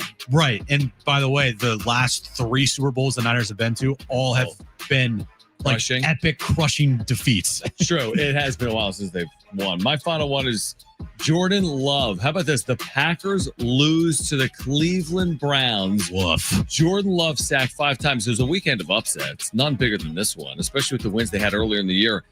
The Packers lose to the Browns. Is that good? It is To Brent, yes, it is good. Because the Packers lost to the Browns. Oh, yeah, that made my Sunday yesterday. I'm sure it did. Choked the game away in the last 3 minutes. I'm sure it did. They had a 95% chance of winning the game. Oh, yeah. I thought it was over. When they set up for that field goal, Yeah. I changed channel. And then my buddy started to complain about it. I was like, what are you talking happened? about? Yeah. He's like, oh, they lost. I was like, they did? We'll get to the wrap on the other side. Will Brinson with more on week 3 in the NFL coming up at 4:30. And then our Padres insider, Kevin Acee, he will join the show coming up at 5 p.m. By the way, in the 4 o'clock hour, we're giving away tickets to see UB40. Jim, UB40 is coming to the Cal Coast Credit Union Open Air Theater on October 4th. We have a pair of tickets we'll give away in the 4 o'clock hour. Red wine. That's all I got. It's a good song. It's a good song. Very good song. We'll give away tickets for that in the 4 o'clock hour. It's John and Jim.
All right, this update is brought to you by Audible. Padres' magic number is down to 1. If they win tonight, they will clinch a postseason spot. They start a 3-game series with the Brewers tonight, 6:40 first pitch. Nick Pivetta on the mound for the Padres. San Diego State picked up a signature win this past Saturday night, beating Cal 34-0 at Snapdragon Stadium. And tonight, Week 3 of the NFL season concludes with Monday Night Football in Baltimore as the Lions take on the Ravens. Stuck in traffic? Audible's romance collection will have you falling fast in the slow lane. Satisfy every side of you with best-selling modern rom-coms, the hottest romantic series, and anticipated new releases. Start listening free when you sign up for a 30-day trial at audible.com.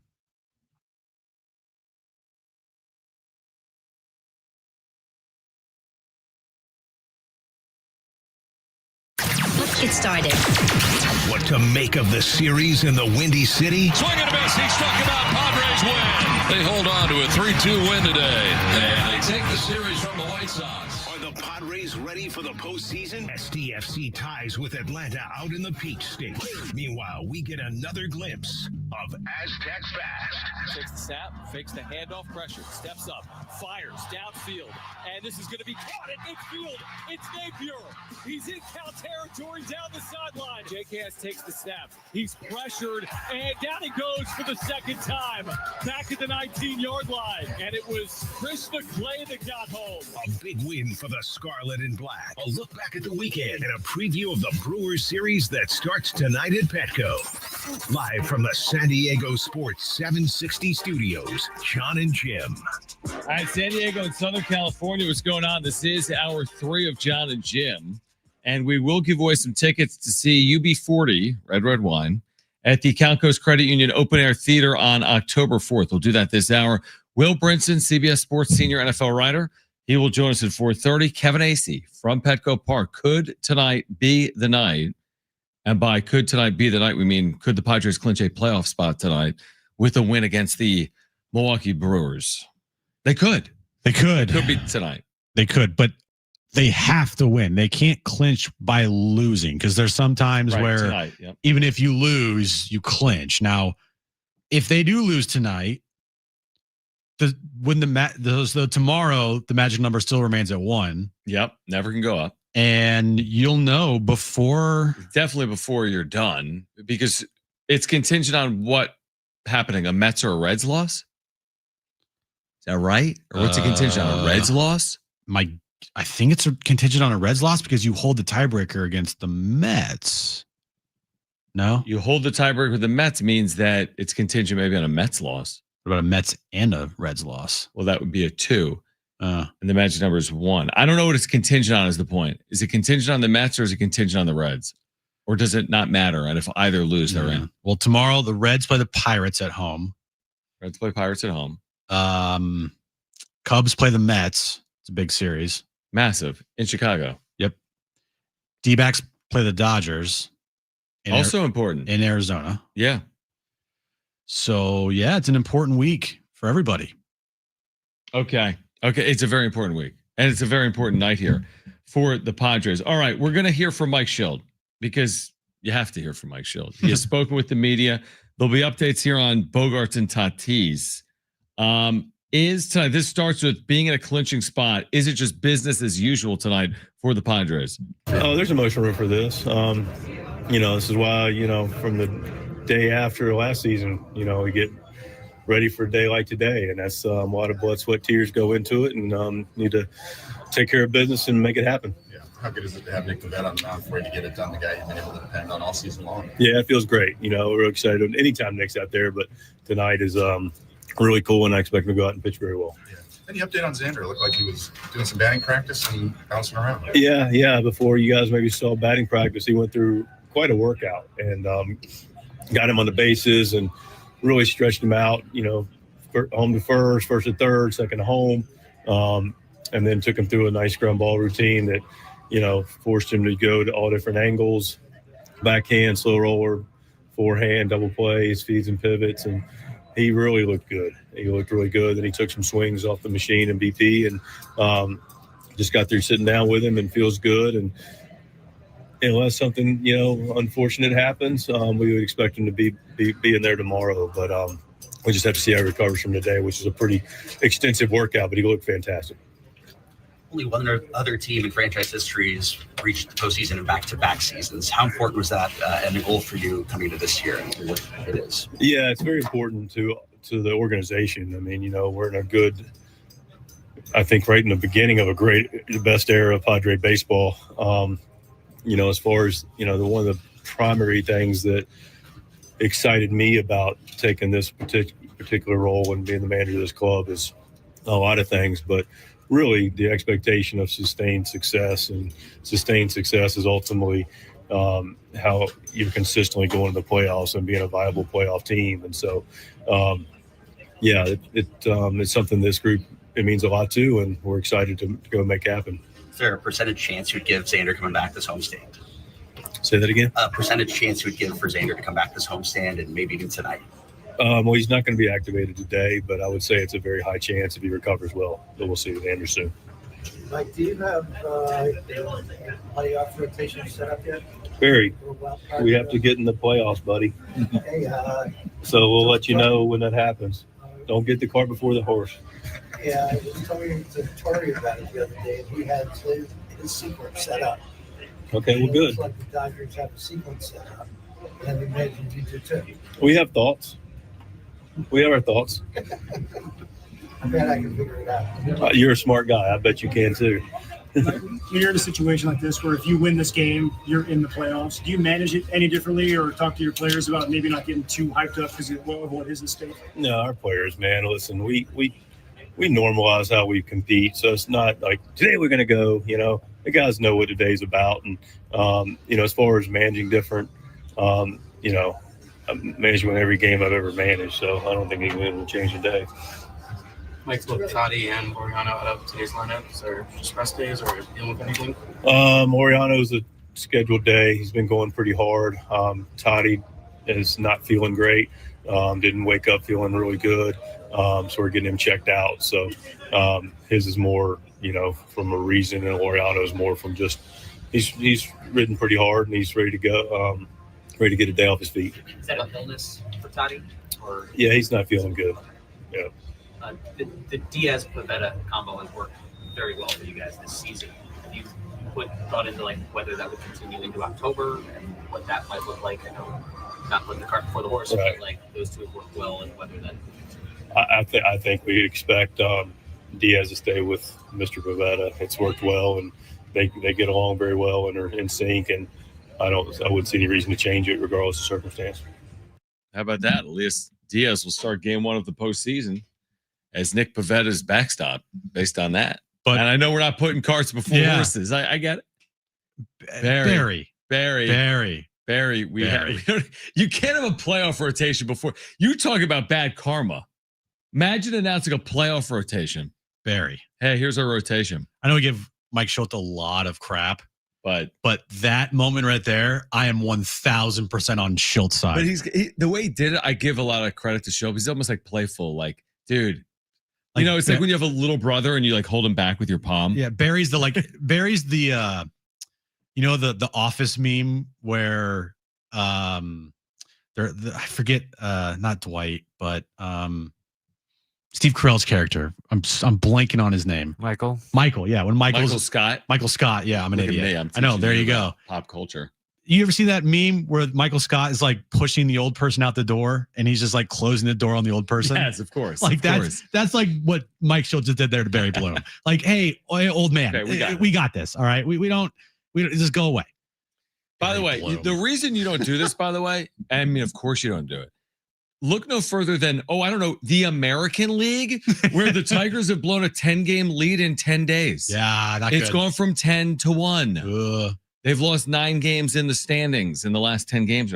So, no, you never, in this sport, which is the most superstitious sport in the history of mankind, you don't mess with any karma. You clinch, you celebrate, you go from there. Dude, imagine if Schultz you know what, Barry? Great question. Pavetta's going to go game 1.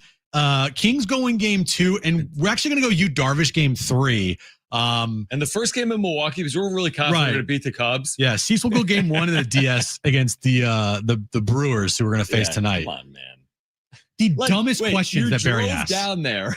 You asked that This question? is the moment you were waiting for? Barry. I mean, I was actually surprised. We didn't get to the Tatis question about his health until 3.5 minutes in. We almost went the whole 4 minutes of that. Like, why is Fernando Tatis not playing? Instead, the first question is, man, bet you feel great with Nick Pivetta on the mound. Like, no, S, everybody. The first was like, you treated any differently. They just got to win tonight. You brought up the good point. There was a year, was it 2022, they lost the White Sox at home? 2022, yeah. And then they clinch. Listen, you're celebrating either way. You're popping the champagne, but tonight there is no other way other than winning. Yeah. Because the Mets aren't playing. So just win your way in. It's so much better when you win your way in. Yeah, it's so much better because you don't want to end the game and the Brewers are shaking hands on the field. And then you're like, and then you go to go. the dugout or in the clubhouse and it's like, hey, champagne everywhere. That's what the Brewers did yesterday. They lost the game, celebrated because St. Louis lost their game.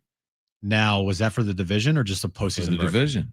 They already celebrated a postseason berth, though, right? They've celebrated twice so far. They can celebrate again, right? For Look, the one seed. when you win a division, though, and you won 95 games, and you're on your way to potentially winning 100 games, close to it, celebrate. I'm all for the celebrations. I am too. I'm all for the celebration. The only awkward part of it is like you still have more to accomplish. I would say even if the Padres won tonight, they are putting a little bit of pressure on the Chicago Cubs. Yeah, because Cubs don't play tonight. That's the thing. Cubs don't play. Cubs have lost 4 straight. Cubs have a big home series against the Mets. Then they close with their rival in St. Louis. So, like, I don't think it's a formality that the Cubs just, they're going to go 5-1 this final week. Maybe they do, maybe they don't. But that's the other thing for me. Yeah, you got to get this magic number, down to 0 to make the postseason. But I'm not gonna punt on the 4 seed yet. Is that false hope? I don't think it's false hope. Let's see what happens. I punted on the division. They can't win the division, even though they technically can. Manny Machado is not punted on the division. Oh, is that right? Yeah, he is not punted on the division. Did he speak about that? He did. We'll hear Manny Machado coming up a little later in the show. Will we hear all 7 minutes and 29 seconds of him? No, we will not. Not 7 minutes. I think he's there's only like there's only like 30 seconds of Manny that we're going to hear. Okay. From the great Marty Caswell. Okay, so Marty is caught up with Manny. And we were texting over the weekend. About what? Is there anybody that was more what's the word? More excited than Marty? Well, she loves a good press conference. Because they had a chance to clinch on the road and celebrate on the road. But now it's at home. So all the local media is going to be down there for, television side and whatnot. Awesome. We won't be down there because we're not allowed in. We are allowed. We also have a wrap-up show. I guarantee you, though, if I asked for a credential, I wouldn't get one. Ask. Let's test the theory. Well, it needs to be done. No, because if you're Marty, it's like there's a big difference between clinching at home or clinching on the road. Because if they clinch on the road, you're not there. I know. And to celebrate in front of your fans is a great thing and should be celebrated because the fan base has shown out this year. The fan base has been incredible. You guys are phenomenal. It's ridiculous how this fan base has put up with so much crap over the years and they show up every single day. It's amazing. How much beer do you think the La Regadera bobblehead will drink tonight if they win it? I think they're just going to. I mean, that might be like that could be the key to their postseason success. Tonight's La Regadera night. La Regadera and it's leading night. off. Wow. It's La Regadera bobblehead night. How many times do you think they're going to show the La Regadera bobblehead on TV? A lot. They will, yes. Right. All right. On the other, we'll hear from Manny coming up. We'll get to the wrap. Will Brinson on week 3 in the NFL at 4:30. And Kevin Acey will join us coming up at 5 p.m. This is John and Jim.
All right, final regular season home match for SDFC this weekend. You can hear it on San Diego Sports 760. If you missed our conversation about SDFC with Darren Smith, you can catch it on the iHeartRadio app. Will Brinson will join us in 11 minutes. And then later this hour, we'll hear from Manny Machado and give away tickets to see UB40.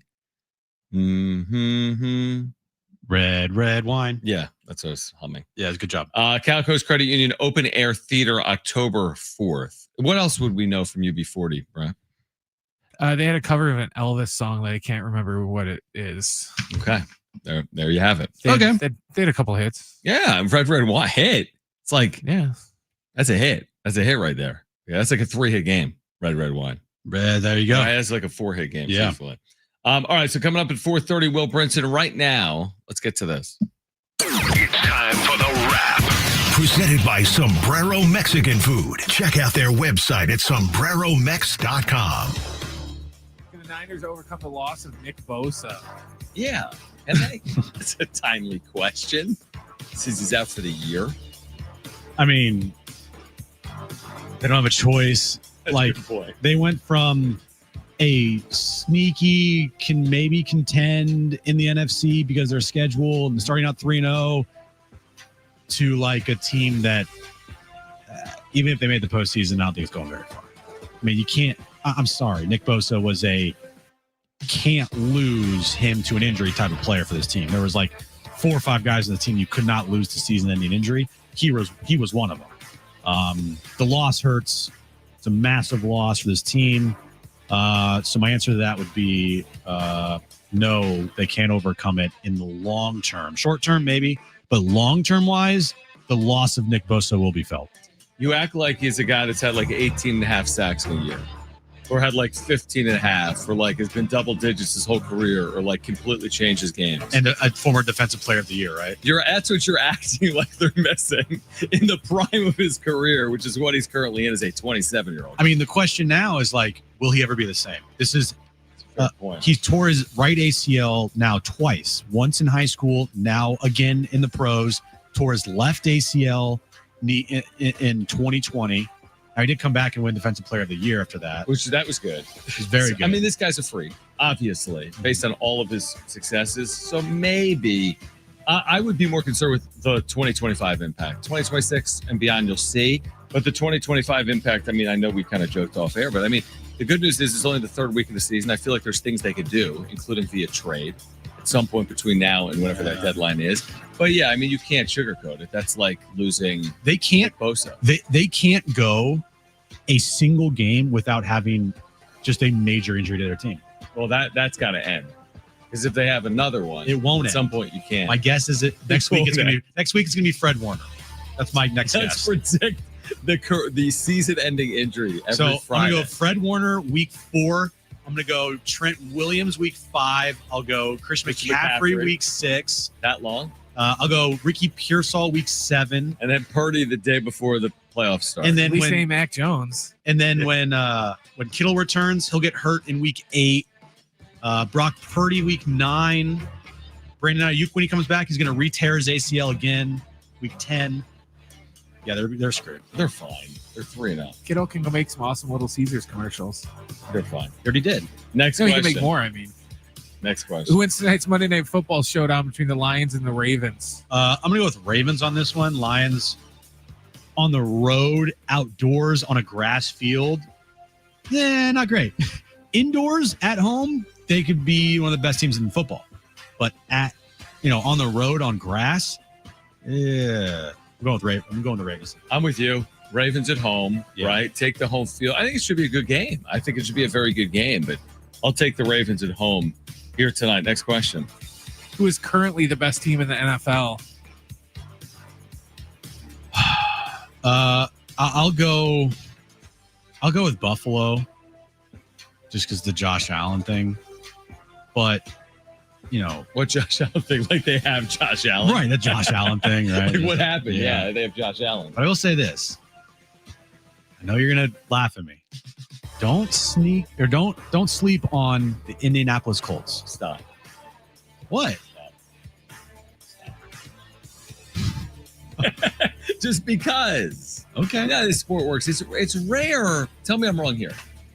it's rare to just like flash in a pan like that and get through the hierarchy, so to speak. When there's like the Buffalo's been waiting and Baltimore's been waiting and Kansas City's been the dominant player. Okay, they're taking this. But like, wouldn't it be rare for a team like Indianapolis to just cut through? It'd be rare. I don't know. Dude, and don't sleep on. I'll tell you a team not to sleep on. Don't sleep on. I know you're going to say the Philadelphia Eagles. Because yeah. So who's the best team? I'm just saying, I know it wasn't pretty and I know they trailed 26-7, but it's about results. And they win every single time they play, seemingly. They just win. They've won what, 17 in a row? That's the thing. Getting back to last year. So it's hard to say they're not among. If they're not the best, they're right there. I'm not saying the Colts are the best team. I'm just saying don't sleep on them. I won't. Next question. Will SDFC win the Western Conference? Question. Hope so. Darren talked about it. You know, not really struggles at home, but they're just not as crisp at home as they are on the road this year. Right. So, you know, winning at home this Saturday, kind of giving you confidence, like, okay, you feel good, right? And then they go on the road for the final two matches of the season. They play well there. They're also on the road. I mean, right now in the Western Conference, they're leading Vancouver by 2 points. Right. You know, Vancouver has Portland, Seattle, and then they have San Jose, Orlando, and Dallas finish up their season. So they have a couple extra games here, a couple more games than do that? STFC. Yeah. No. What? Yeah, you're right. They do. Oh, that's a huge factor. Yeah. So they have 5 games remaining. What? STFC has 3. Oh, I didn't know that. So it's gonna be kind of tough. I didn't realize they had 2 games at hand. Well, is that right? That's right, John. I need to talk to Darren.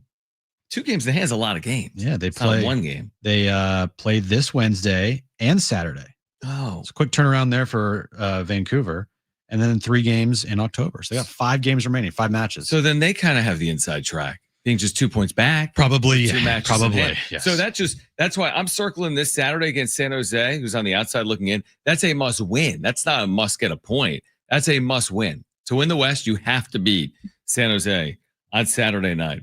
All right, Will Brinson's going to join us coming up in just a few moments, but we do want to tell you about our friends over at DraftKings. Football, of course, is back. So is your chance to cash in like never before. It's DraftKings Pick 6. It's the official daily fantasy partner of the NFL. Your game day instincts can score you real money fast. Yeah, download the Pick 6 app. DraftKings is the easiest way to play fantasy. All you got to do is use our code SD760. Enter for free. Start playing today. All right. Are you going to give me picks for tonight or for week 4? I'm going to give you a pick for tonight. I'm going to give you a pick for tonight. My lock for tonight. Okay. Let me hear your It's a lock for tonight. Derrick Henry, more than 85.5 rushing yards. He is such a beast. I think at home, he had a bad week last week against the Browns. We'll see what he does this week. But I think at home, could be a big night for Derrick Henry. I'm hoping because fantasy purposes as well. Okay, so the number is 85.5 rushing yards. Yeah, more than 85.5 rushing yards for Derrick Henry. All right, and here's the kickoff bonus. New DraftKings customers get $50 in bonus picks with just a $5 entry on your first pick set. This season, play your player instincts. Download the DraftKings Pick 6 app now and use code SD760. That's code SD760. Play just $5. Get $50 in Pick 6 bonus picks. Make the call, ride the upside in partnership with DraftKings Pick 6. The crown is yours. Gambling problem? Call 1-800-GAMBLER. Must be 18. Plus, age and eligibility restrictions vary by jurisdiction. Void where prohibited. 1 per new customer. Bonus awarded as non-withdrawable Pick 6 bonus picks that expire in 14 days. Limited time offer. See terms at pick6.draftkings.com/promos. Speaking of the NFL, we'll turn our attention back to tonight and week 3 with Will Brinson from CBS Sports. Will join us next on John and Jim.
All right, this update's brought to you by Audible. Padres' magic number is down to 1. They start a 3-game series with the Brewers tonight at Petco Park. They have 6 games remaining in the regular season. If they win, they are in. 6:40 first pitch tonight. Nick Pivetta on the mound for the Padres. San Diego State picked up a signature win this past Saturday night, beating Cal 34-0. And tonight, Monday Night Football ends week 3. Lions and Ravens, 5:15 kickoff time in Baltimore. Stuck in traffic, Audible's romance collection will have you falling fast in the slow lane. Satisfy every side of you with best-selling modern rom-coms, the hottest romantic series, and anticipated new releases. Start listening free when you sign up for a 30-day trial at audible.com.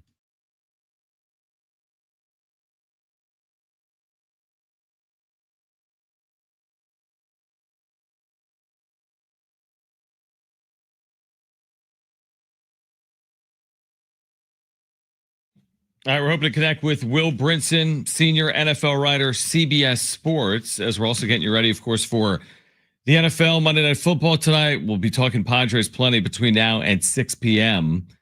Very intriguing matchup tonight. It really is. Lions and Ravens, both teams 1-1. Ravens at home. I mean, you could argue these teams could get out of their conferences potentially in 2025. So an intriguing matchup that we'll get into. And, of course, we're coming off a kind of a wild weekend. Some of these upsets. We talked about Cleveland over Green Bay. We saw the way Philadelphia came all the way back against the Rams. So through, and then the injuries that are piling up here, specifically for teams like San Francisco and Cincinnati. So we'll try to catch up here with Will Brinson from CBS Sports. Yeah, the bat signal's out for Will. Which means you texted him, right? Yeah, he's going to call in right now. All right, so he's going to call us. Yeah. We don't need to call him. He calls us. Right. Yeah. Where do we start? Do we start with tonight with Will? Do we start with the wild endings in week 3 on Sunday? That's a John Schaefer problem. I know. I'm going to ask Will where he would start if he was interviewing himself. Hey, Will, can you conduct this interview, please? This is what I'm going to do. I just asked Jim. We have Will Brinson, CBS Sports senior NFL writer. And, of course, we're talking about what we saw this weekend. We'll talk about this big one tonight between the Lions and the Ravens. I said, Jim, where would you start with Will? Would you start with tonight? This is a huge game. Or would you start with some of these kind of wacky endings yesterday? So, Will, I'm going to ask you, if you were interviewing yourself right now in San Diego, would you start with tonight? Like, would you be looking forward to Monday Night Football? Or would you be looking back at some of like Eagles, Rams, or the Packers losing to the Browns? Where would you start this conversation? I mean, you immediately go Panthers and Falcons. Yes, perfect. I mean, for me, like I think I would ask, like, what was the craziest?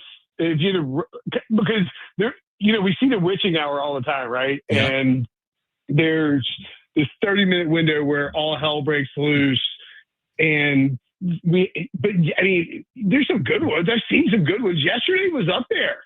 Like, there were 3 blocked field goals, 2 returned for touchdowns. Both of those 2 that were returned for touchdowns swung the point spread in terms of the Eagles covered, because Jordan Davis at 336 pounds ran a 0.5 second 60-yard dash. That's crazy. The Jets ended up covering as a result. And then the Browns went outright as a result of the block that they didn't score on. So I mean, I guess I would say my question would be like rank that insanity, and it was hard to grasp because of the way it all played out. We haven't seen you see blocked field goals a lot. You never see 3 blocked field goals, which all. I guess the Buccaneers and the Jets didn't necessarily like affect the outcome of the game per se, but like all 3 affected the point spread, and all 3 affected maybe the outcome of the game in some form or fashion. That was a crazy ending, and it was sort of the chaos that we felt like we needed after 2 very chalky weeks, where I think teams that were 4 points favored of 4 points or more went 19-2 straight up. Like, if you're in a survivor pool, you're looking around thinking, I was told this was going to be an 8-week process, and you're 3 weeks in and no one's been eliminated. Yeah, it was definitely a witching hour yesterday on the Red Zone. That is for sure. Will, when I look at the landscape of the NFL right now, we were just talking about it, best teams in the NFL. It's only 3 weeks, and we have yet to see the Ravens play the Lions tonight. But for you, Will, is it kind of status quo like Bills and Eagles, or is there a team you're looking at like, that's a little bit of a surprise for me? So I got 2 buddies I'm doing this Circa Millions contest with, which is like you pick 5 games a week against the spread. I mean, it's somehow harder than picking every game against the spread because you have to narrow down which 5 you want. I mean, the 5 in a week is like you're a superhero. Yeah. Right. I think we were at 66% coming into week 3. Yeah. And we're like 450th place, and 66% is an unbelievable number in the NFL. But today we were sort of like tearing out the teams and how we think they look. I think you can put 6 teams at the top, and I don't have the Lions in there. Sort of contingent on Monday Night Football. Let's see how they look against a Ravens team that can beat the Lions 38-3 or 38-6 2 years ago in this sort of same spot. I think it's and I would say it's Bills, Ravens, Eagles. Very clear. Not going to the next tier, but very clear. And I want to include the Packers in there too. But I do think the Packers are a little problematic because if they can't run on your defense, we saw it against the Browns, and definite look ahead spot with going to Dallas the next week with Micah Parsons, playing a Browns team that you're 8.5-point favorites on the road. You're supposed to easily win that. Cleveland has a very good defense too, but I think the Packers are in there, and then I would add the Rams and Chargers.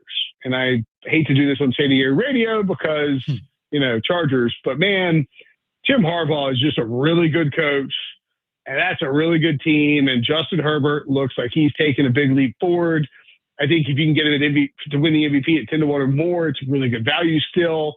And I wouldn't be entirely shocked just because we've seen some warts with the Packers and the Eagles offense passing, Packers offense passing probably.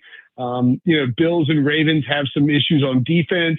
I don't think it's that crazy to suggest that San Francisco could be hosting an all LA Super Bowl this year if Matthew Stafford stays healthy. And the Chargers have to keep dodging some of these injuries because, as Chargers fans know, I mean, it's always been a bugaboo, and we get Rashawn Slater before the season, Najee Harris, Khalil Mack, some pretty big name injuries for them too. But I think those are the 6 teams.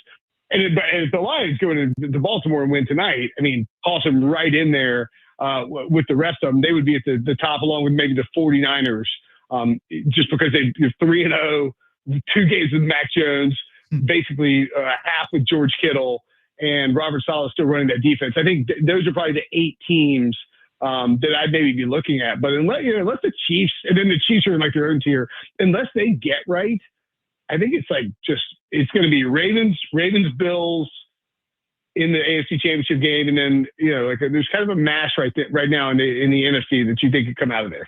No belief in the Colts and Daniel Jones? I do. I believe in the Colts. I think the Rams are going to throttle them.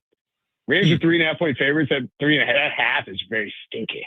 It's like half. Like who's not going to take the Colts plus the half? Right. I think Shane Steichen's a really good coach.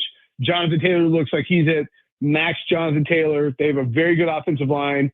Defense is much better than people thought it would be.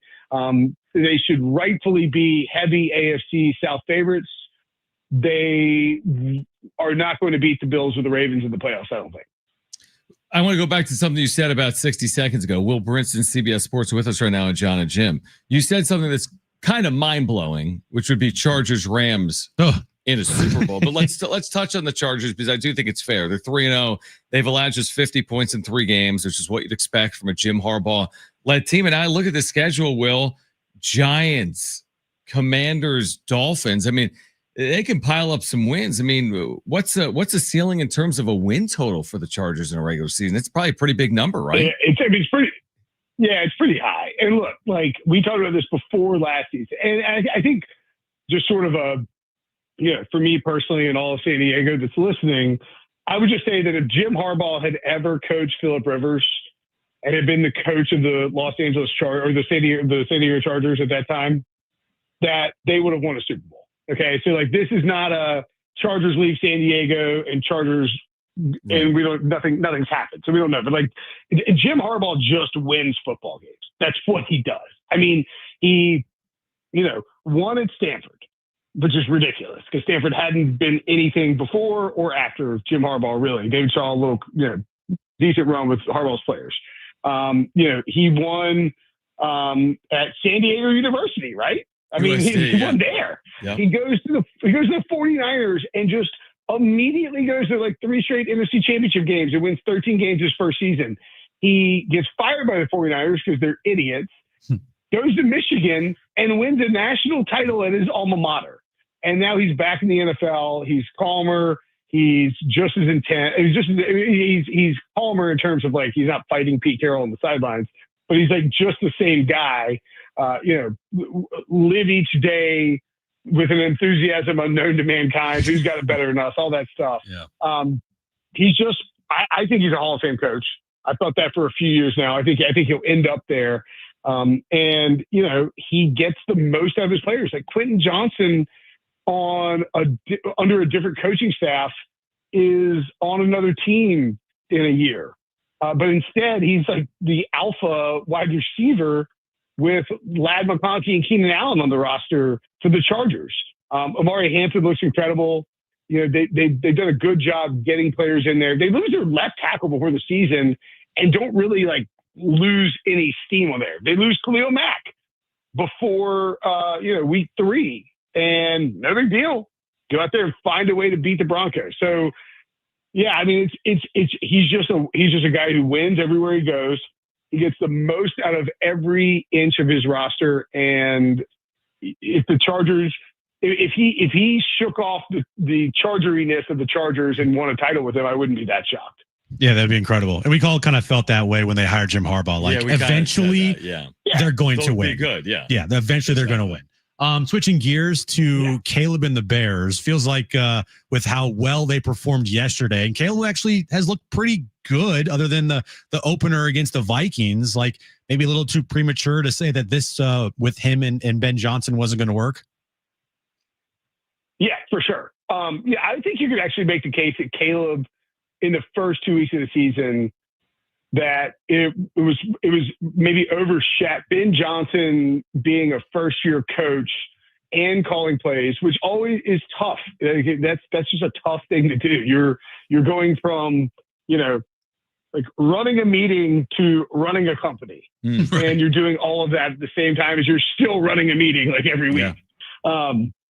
And I think Ben Johnson, the foibles they had from a coaching perspective, and then Caleb's still going to miss stuff, right? I mean, the Patrick Mahomes comparisons. Mahomes didn't play his entire first year until week 17, and he looked good then, but he was able to sit and learn in the Andy Reid system. Caleb didn't have that luxury. He came out of the box, playing early. I thought Caleb looked better last week than he got a lot of credit for. Ben Johnson's, Ben Johnson was sort of the story. And then this week, the Cowboys defense is, I think the kids say cheeks. The Cowboys defense is cheeks. They are a disaster. They are going to give up so many points this year. You trade Michael Parsons, you have injuries in the secondary. That's just going to be a problem. The Bears have the same problems, by the way. And that's, going to be put them in a dogfight if they want to make a wild card spot.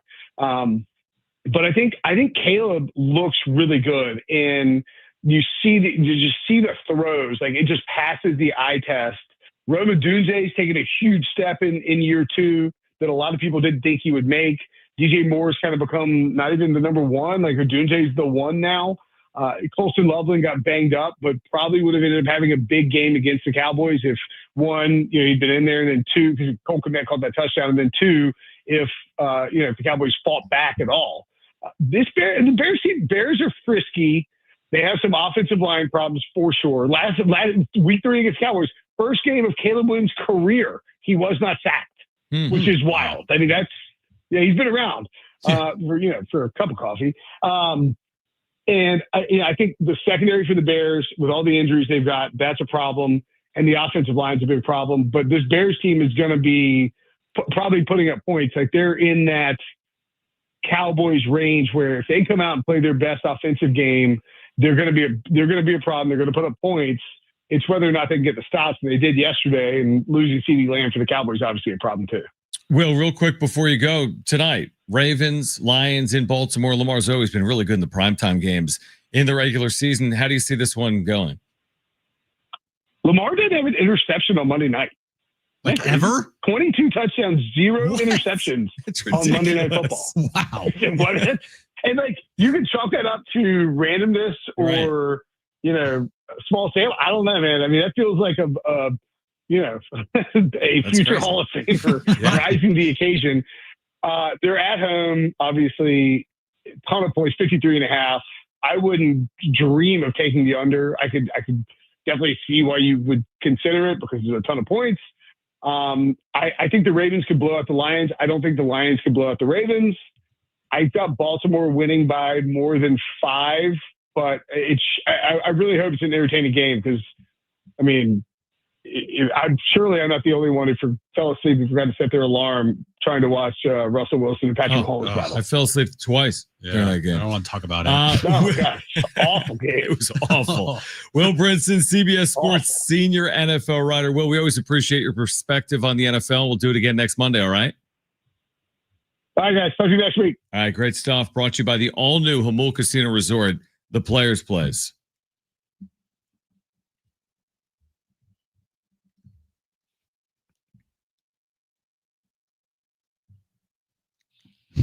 Russell Wilson.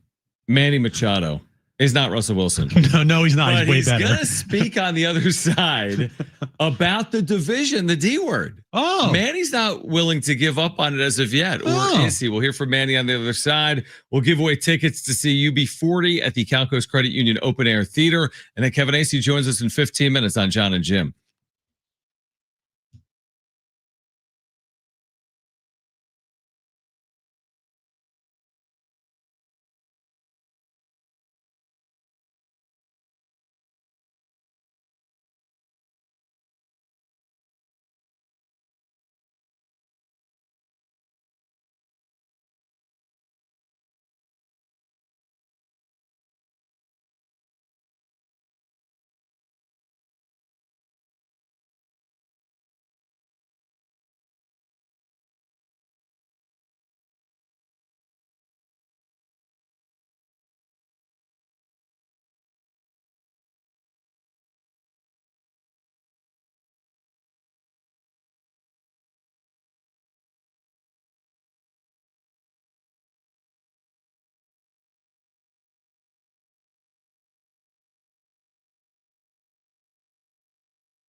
All right, Kevin AC, Padres Insider, will join us at 5 p.m. We'll give away these UB40 tickets. This is coming up October 4th, Cal Coast Credit Union Open Air Theater. We'll give them away in about 5 minutes. Now, Manny Machado has spoken. I mean, he speaks a lot.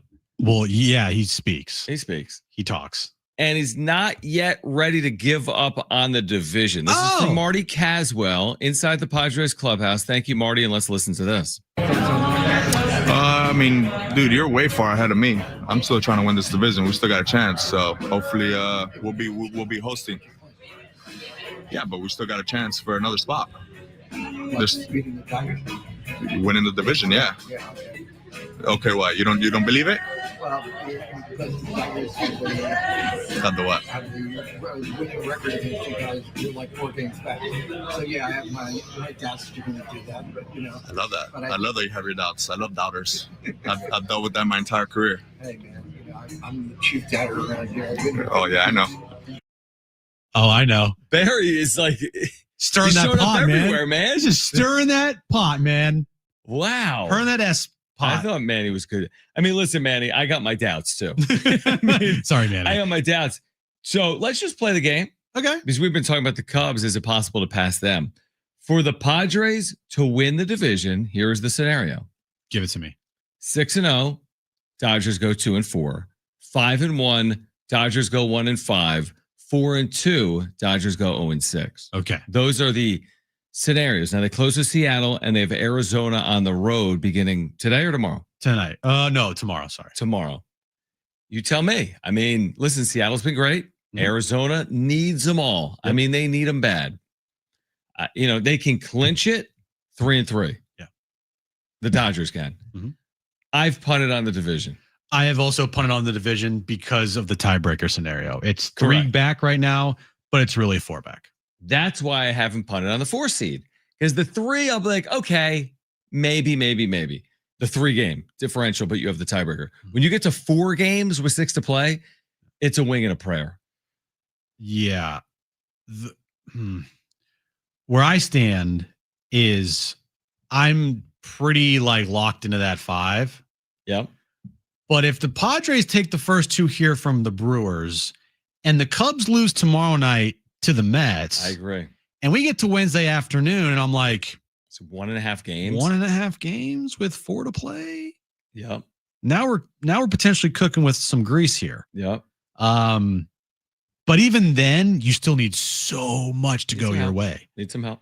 So as of this point right now, yeah, to me, it's the 5 seed. Just get ready for the 5 seed. Get ready to go to Chicago to play the Cubs. But under the scenario that they take the first 2 here from the Brewers and the Cubs lose tomorrow to the Mets, then I will start maybe focusing a little more of my energy to the 4 seed being in play now. I will. I mean, if that plays out that way and it's 1.5 games, you have to talk about it obsessively. Because at that point, it's every game.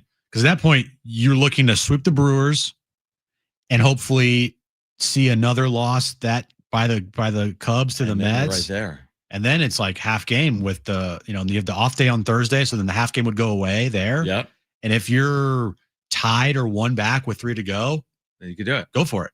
Yeah. But if they are 3 back with 3 to play and you need to sweep the Diamondbacks, you need the Cubs to lose out, I'm not feeling it. I even think 2 back with 3 to play. Yeah. It's problematic. By the way, Manny has hope. Barry Bloom does not. Fangraphs doesn't have hope either. The Padres have a 1% chance of winning the division.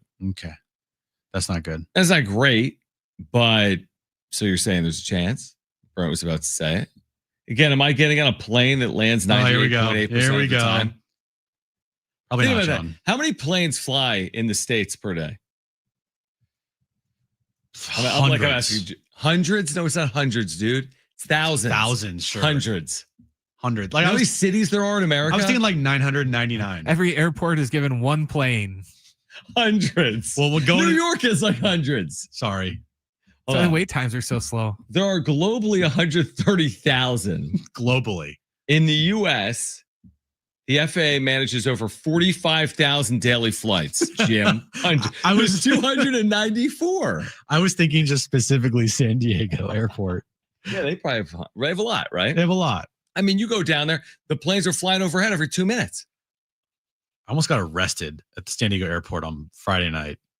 Or at least I almost got like a ticket and my card. Yeah. This has to do with outside the airport, Outside right? the airport, yeah. You weren't like in the airport. Can I just vent for like 2 seconds here? You can. We have Kevin, but yeah. Okay, Yeah. real quick. Going to the airport to pick up somebody, and those airport like marshals outside or whatever they're called, that are constantly telling you to move along, but don't give you time to wait for the person that's coming out. Yeah, you want to know why? I know, traffic. Yeah, there's safety. Yeah, but also I'm waiting there for literally 30 seconds, and they're telling me to move along. I was not having it Friday night. So what'd you do? Oh, I cussed out a couple of them just because I'm waiting there for my mom, and I see her, and they're like, "Move along." I'm like, "I'm waiting for my mom." And they're like, "You're getting a ticket." So I dropped a like, "No, F you," and it just Wow. Yeah. So what did you end up doing? Did you stay and get your mom? No, I Or had to did go. you have to drive I had to around? drive all the way around. I wasn't happy. Anyway, there's a lot of flights. There is. There's hundreds. And the point is, the point is the point. Kevin AC will join us on the other side to talk more about the Padres and their magic number of 1. Plus, call right now if you want these UB40 tickets. Caller 7. You have 2 free tickets to see UB40 at the Calcoast Credit Union Open Air Theater on October 4th. 2 free tickets to UB40. Caller 7. Call 877-767-4760. That's 877-767-4760. Call right now. Kevin Ace, your Padres Insider. Jones is next.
All right, this update's brought to you by Park Whiz. The Padres' magic number is down to 1. If they win tonight, they will clinch a postseason spot. They start a 3-game series with the first place Brewers tonight, 6:40 first pitch down at Petco Park. Nick Pivetta on the mound for the Padres. San Diego State this past weekend picked up a huge win, shutting out Cal at Snapdragon Stadium 34-0.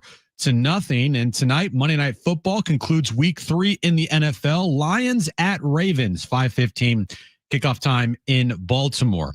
Parking shouldn't slow you down. ParkWiz gives every driver a shortcut. Book ahead, save up to 50%, and skip the hassle of circling the block. Park smarter, park faster, ParkWiz. Download the ParkWiz app today and save every time you park.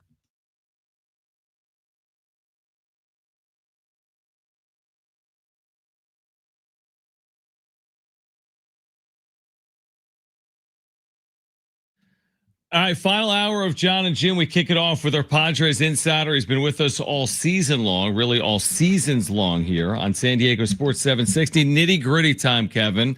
Obviously, with that magic number at 1. How are you looking at the bigger picture? I ask you this every time you come on. Do you still see this as overwhelmingly likely they're the number 5 seed, or will they chase down a higher seed over the course of the next 4 or 5 days, depending on circumstance? I just don't think so. That's not the impression I get based on players needing rest, pitchers needing rest. The way that really the pitching has lined up. I mean, Dylan Cease is going on Wednesday. It sure seems Michael King's going on Friday. Yu Darvish on Saturday. It's like, it is what it is kind of thing. And, you know, look, they win tonight. They win tomorrow. Cubs lose tomorrow. Oh, wow. Then maybe we're talking about something different in terms of a decision that needs to be made of, okay, do we put off Manny's rest until we lose? Do we, that sort of thing. But I just, if you just do the math, it's really hard for them to move past the Cubs. Yeah, that's what we say. Is like if this and this happens and we get to Wednesday and those things have all hit, then it becomes a little more interesting with 4 to play. But again, a lot has to happen there for it to happen. Michael King yesterday, Kevin, it was a fine outing. I wasn't like great, but it wasn't bad.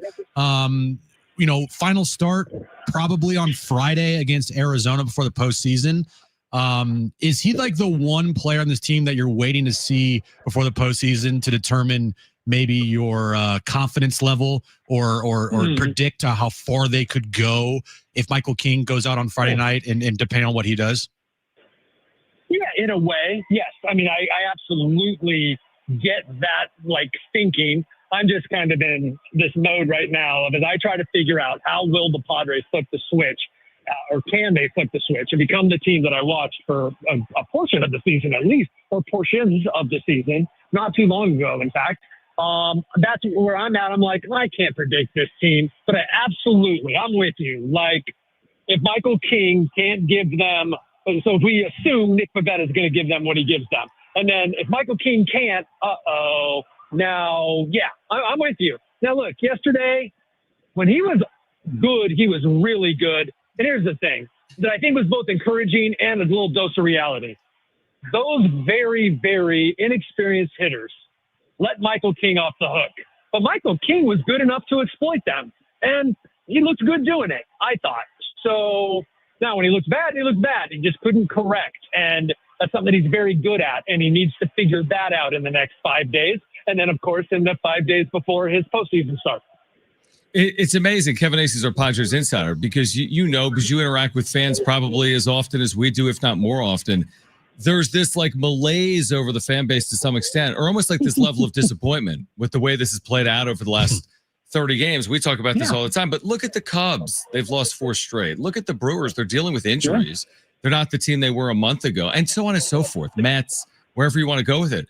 So do you feel similarly that, yes, the Padres haven't capitalized, but then again, most of these teams in the National League have left something out there? Yeah, and that shouldn't make anybody, I guess, feel any better. Like, fans should be terribly disappointed in what this team has not done. And that, they lost an opportunity to win the West.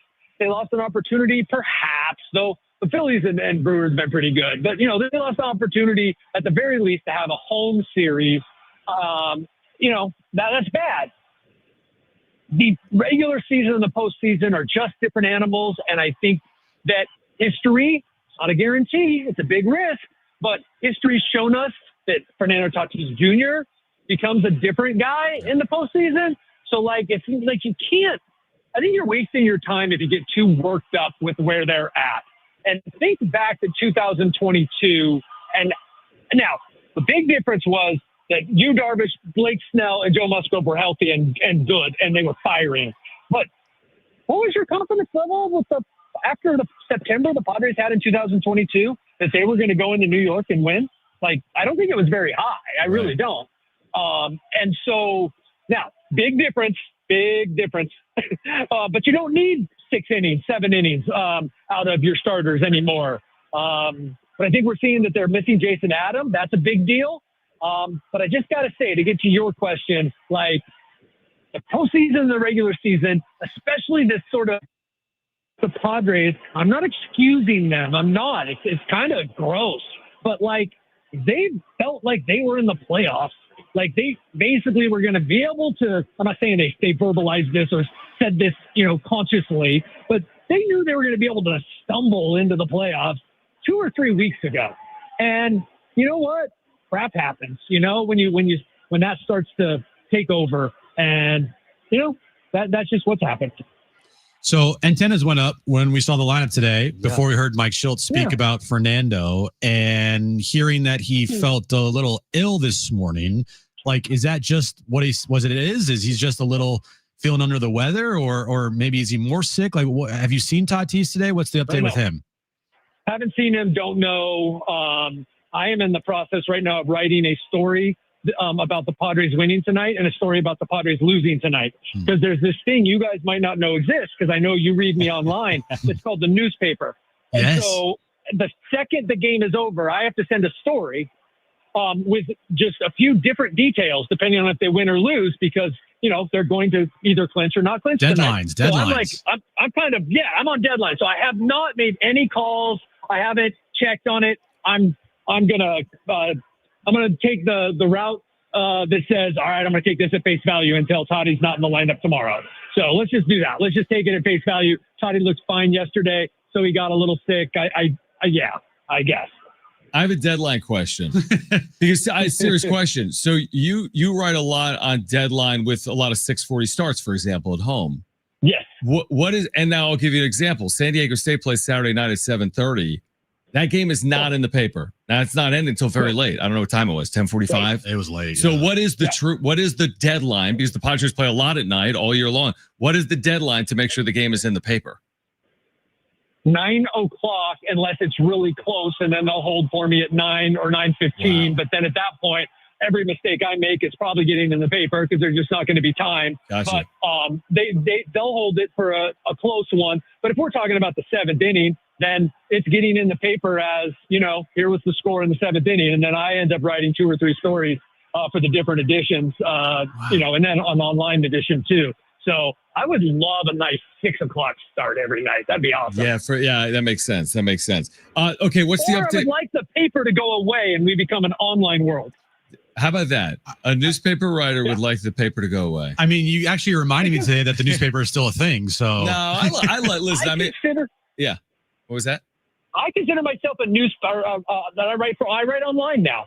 I write like 3,000 to 5,000 words a day, and I write that for online. And then some stuff goes in the newspaper that people my age and my dad's age read, and that's awesome. And I'm very grateful to them. But we're simply talking about what's best for Kevin Acee, and that is for there not to be these deadlines hanging over my head every night. It's funny because radio is a little different. I still think about people on the radio, even though there's so many ways to consume it. There's audio, podcasting, YouTube. Right. Yeah. Kevin, quick question on Xander. So is it a formality here? Xander will be back tomorrow or well before the postseason at this point? Yeah. I mean, Mike even went as far as to say it's basically a formality for tomorrow. People were saying he's going to be back today, and they've become, they did it with Jackson too. They've become just this very sort of, and that's cool. I'm not making a judgment on it. Like, hey, there's time. What's the difference between 5 games and 6 games? But they wanted their people, the major league staff, the major league doctors, to get a look at him doing a full-scale workout. And that's very similar to what they did with Jackson, and that's different than what I can remember it. But that's what happened today. Xander went hard today. He could play today, but they wanted to be certain of that, and they wanted to go hard today and not have any setbacks so that when he comes back tomorrow, they are certain that he's going to be in the lineup Wednesday. Let me guess what your piece or your article tonight is if they win the game. It has to do with back-to-back postseason appearances. This should be celebrated 4 and 6 years. Am I on the right path here? Because we talked about this today, making the postseason right now. We all have our reservations about this team, and it doesn't feel like it did last year, but it still has to be celebrated if they make the post. Not if, but when they make the postseason again this year. Yep. And look, I've got 3 or 4 references in there to the September, late August swoon and all this stuff and how they need to figure some things out. But the gist of the story is exactly what you said, because that is the reality. And it's reality for perspective 2 different ways. You can poo-poo that, just because the Padres suck for 50 years doesn't mean that we should be happy that they're barely making the playoffs now. Okay, fine. But that's still a reality that for the first 51 years, there were 5 playoff appearances, and that in the last 6 years, there will be 4. That's still reality. And then compare them to the rest of the league, and they will be one of 8 teams to have made the playoffs at least 4 of the last 6 years. That means better than 22 teams. And there was a time where they were not better than 2 teams. That's a fair point. Yeah. Did you happen to hear Manny pregame where he said, I'm not punting on the division as of yet? You guys know that was garbage, right? Yeah. He's flat out said, basically. No, I shouldn't say flat out and basically. He has basically said that they gave up on the division a while ago. Huh. Not like gave up, like we're not trying to win, right. But like, come on, are we really going to overtake these guys? How about we just go out and win some freaking games, right? Like, they haven't been dishonest about the fact they've sucked. So Manny sometimes gets in these modes, and especially when he's surrounded, and it's at home, right? When there's more cameras and more people around and all that, he feels like he needs to say some stuff. And okay, fine. It's not technically untrue that they haven't conceded the division, but come on. I'm talking to these guys every day. They're not thinking about the division. Right. It's hard enough to pass the Cubs, let alone pass the Dodgers because of that time. The one thing he is right about is there is potential, maybe it's an outside shot, to host a playoff series if they overtake the Cubs. That's probably the only hope that they have left for hosting the playoff series. 6-0, and look, it's funny. Like, you usually say, how do you say it? You're like, Team A needs to win and to get some help, right? Right. With the Padres now, I would say the help is more likely than the winning. Right, because the Cubs have not played well. The Cubs go 2-4, then the Padres go 5-1, which is what it would take. Right. Well, we'll see. It starts tonight. Can they win tonight? Put a little bit of pressure on. Jim's in playoff mode right now. Let's do this. All right. There's hope, Kevin. Kevin, we always appreciate it. We'll catch up with you on Wednesday. We'll have more clarity by then. Thank you. Right on it. Hey, is it too late for me to get on the Aztec bandwagon? Oh, you want to talk? Jump on, dude. Let's hear. I want your take. I want your take on 34-0 over Cal. I mean, just as a guy who doesn't follow them anymore, who used to follow them, so I still am in the mode of Cal, for real? Like, you just beat an ACC school? Right on. I think that's awesome. I like that take. Is it awesome? Is it awesome? Like, I'm going to get an honest take from you, John. I mean, well, let's be honest. Awesome? I'm biased because I call the games, but I mean, beating a team that was 3-0, 34-0. Yeah. I mean, I think should be celebrated and was very impressive. Now, it's like anything in sports. I was in New York. Yeah. I was in New York in the gym because I don't follow football. I don't have time for it. But when it's on, the ACC network was on, and it was weird enough to be watching the ACC network and watching a report on Cal. Right. But I saw the Cal was pretty good, and I'm like, oh, geez, oh, boy. And they're going to San Diego State. And then I saw the result. I'm like, congrats. That's freaking awesome. It was a good win. We'll see if they can parlay it into more wins. And they're actually going to be in Chicago this weekend, maybe a few days in front of the Padres, who could be in Chicago next week. Kevin, always appreciate it, and we'll do it again on Wednesday. All right, we'll see you. Bye. All right, Kevin AC, our Padres insider. Is it not concerning that what? Kevin is saying that they gave up on the division weeks ago? Well, he's not saying. He's saying, I think Manny said. I'd have to replay that. Wait, is Kevin saying Manny said they gave up on the division? Like, is that what you're saying? He also implied, he's like, I talk to those guys and I'm in that clubhouse every day. They gave up on the division weeks ago. He also prefaced it by saying, like, not like gave up, but didn't think that they were going to win the division. We'll play that back. Because I'm like, wait, what? We'll have to play that back. That's interesting. Yeah. Let's try to find that exact bite. We'll play that back. We're here until 6 p.m. We're getting you ready for the Padres, the Brewers game 1. Can it be a clinch night for the Padres? It is with a win. This is John and Jim.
All right, Brown, are you still finding that? You have it. You don't have it. He's searching for Kevin AC. I mean, it is kind of a revelation, is it not? It's kind of, it's like my second to last question. If you take it to its like literal word, like they gave up multiple weeks ago. Right. Like, what? They did? Because multiple weeks ago, this thing was like at 2. Is he saying? So it's at 3 right now. Right. Is he saying that's what Manny said? Or is he saying in talking to the clubhouse? Both. Okay. Like his response to Manny saying that the division is still in play was that's garbage. like Manny's lying through his teeth. Right. That was his immediate reaction to that too. My guess is that he's posturing at Barry Bloom, and he is trying to look like a he's just having his way with Barry, and he knows the camera's on him. He knows this is going to get on social media. So I've had doubters my whole career. That's because the math supports you not. There's a 1% chance you win the division, Manny. It's not doubters. Yeah. That's being honest. Yeah, it's interesting that Kevin says that. So I need to hear it again because I mean they had so much to play for as recently as like 10 days ago. Not 10 days ago, they're at Citi Field taking on the Mets, and they're chasing their starter in the 3rd inning to go chase a game down. All right, here was what Kevin Acee just told us on John and Jim. It's a fair point. Yeah. Did you happen to hear Manny pregame where he said, I'm not punting on the division as of yet? You guys know that was garbage, right? Yeah, he's flat out said basically, no, I shouldn't say flat out and basically. He has basically said that they gave up on the division a while ago. Huh. Not like gave up, like we're not trying to win, right. But like, come on, are we really going to overtake these guys? How about we just go out and win some freaking games, right? Like they haven't been dishonest about the fact they've sucked. So Manny sometimes gets in these modes, and especially when he's surrounded, and it's at home, right? When there's more cameras and more people around and all that, he feels like he needs to say some stuff. And okay, fine. It's not technically untrue that they haven't conceded the division, but come on. I'm talking to these guys every day. They're not thinking about the division. All right. He's clarified his comment because Kevin has texted us. Yeah. And that's completely fair because guess what? What you and I do for a living, we sometimes have to clarify. I mean, we talk for a lot. We say some things that aren't always what we 100%. So he says he misspoke if he said they stopped thinking they were in the division race weeks ago. He said after the Mets series, they knew it was over. That's not weeks ago. Right. It's and that's when we all kind of looked at each other like after they chased down that Mets game with Peralta in the 3rd inning. Right. And that blew up in their face. Yeah. That's when we were like, they're not winning this division. Right. We haven't talked about the division for 2 or 3 days, basically, because they weren't in it. They had a bad road trip. Yeah, 3-3 trip just wasn't good enough to do what they needed to do. They needed to go like 5-1. Mm-hmm. Yeah, they needed to play much better on the road, and they didn't. So they have no one to blame but themselves. But I get what Kevin is saying, and clarifying it to us. Like, is it weeks or was it? He does it every day. Was it basically within the last week? Yeah, like within the last week after that Mets series, especially though the Dodgers played against the Giants, and you're just like, not really. It's not going to happen. Right. So I get it. Yeah, and again, I mean, in Kevin saying that, in what we do, I can get caught in that. Like you say something like, I didn't really necessarily mean it that way. Right. Like, because it could be thought of as like, did Kevin just say they gave up weeks ago? And by weeks ago, like close to the start of September, that would be a bad thing. That's a bad look. Now, to his clarification, the Mets series didn't end until Thursday. So that was actually only 4 days ago. Mm-hmm. But my guess is Thursday they were, 2 or 3 back? It was over. I thought once they lost the Mets series, when they didn't win game 3 and they were kind of lifeless in game 3, is how I remember it. Oh, was that the game they didn't do anything on offense? Yeah, they were awful. Was that the Schilt Chase game or no? No, the Schilt Chase game was no, it was the Schilt Chase game. They lost like 5-1 or 6-1. Yeah, because Wandy Peralta came in and gave up a 3-run homer. Yeah, to Brandon Nimmo. Yeah. So from that moment on, the writing has been on the wall, and him saying, "Hey, they gave up on the division." And again, gave up's a strong term. They're not sitting there like we gave up, but like they're resigned to the fact that division was out of reach, probably in that moment. Yes. As I have been as well. And how much work it would take and need to get over the Dodgers. The math just wasn't mathing. The time wasn't there for you to do that. But that's why the Manny comment today to Barry Bloom, and I get it. It doesn't make any sense. Like, oh, what do you mean we can't win the division? Manny, come on, man. Come on. You had your chances. Yeah. You didn't capitalize. And by the way, Kevin even wrote how Manny is saying that he sucks. Manny put it on his own shoulders. Right. That's why I think he saw Barry. He had an opportunity to go after Barry and have some, I don't know, not fun with him, but you get my point. It's like, oh, he asked this question. I'm gonna make Barry look like a clown. All right. Well, if you missed Machado's comments that Kevin wrote earlier in the UT, we'll share them with you on the other side. We're getting you ready for Padres and Brewers tonight, coming up at 6:40. Jim's back page is ahead. We're here until 6 p.m. It's Sean and Jim, San Diego Sports 760 and live on the iHeartRadio app.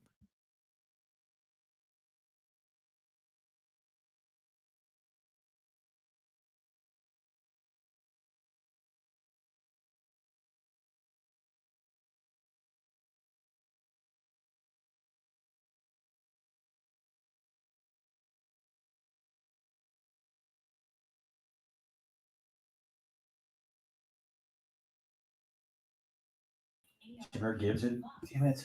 No rushes for David Montgomery? Fuck this, man.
All right, this update is brought to you by the Haunted Trail of Balboa Park. Score update in the Monday Night Football matchup between the Lions and the Ravens. Lions have an early 7-0 lead with 6:30 left in the first quarter there. Ravens are driving, though. Padres, their magic number is down to 1. They win tonight. They will clinch a postseason spot. 6:40 first pitch down at Petco Park. Brewers and Padres. Nick Pivetta on the mound for the Padres tonight. And San Diego State picking up a massive win over the weekend, beating Cal, shutting them out at home 34-0. The Haunted Trail opens this Friday, September 26th. Do you have the guts? Will your mommy let you go? Busy nights sell out fast. Get tickets now at hauntedtrail.net. Killer deal, $10 off for opening night. Wait, okay. I don't even know if my mommy would let me go. Haunted Trail sounds very scary.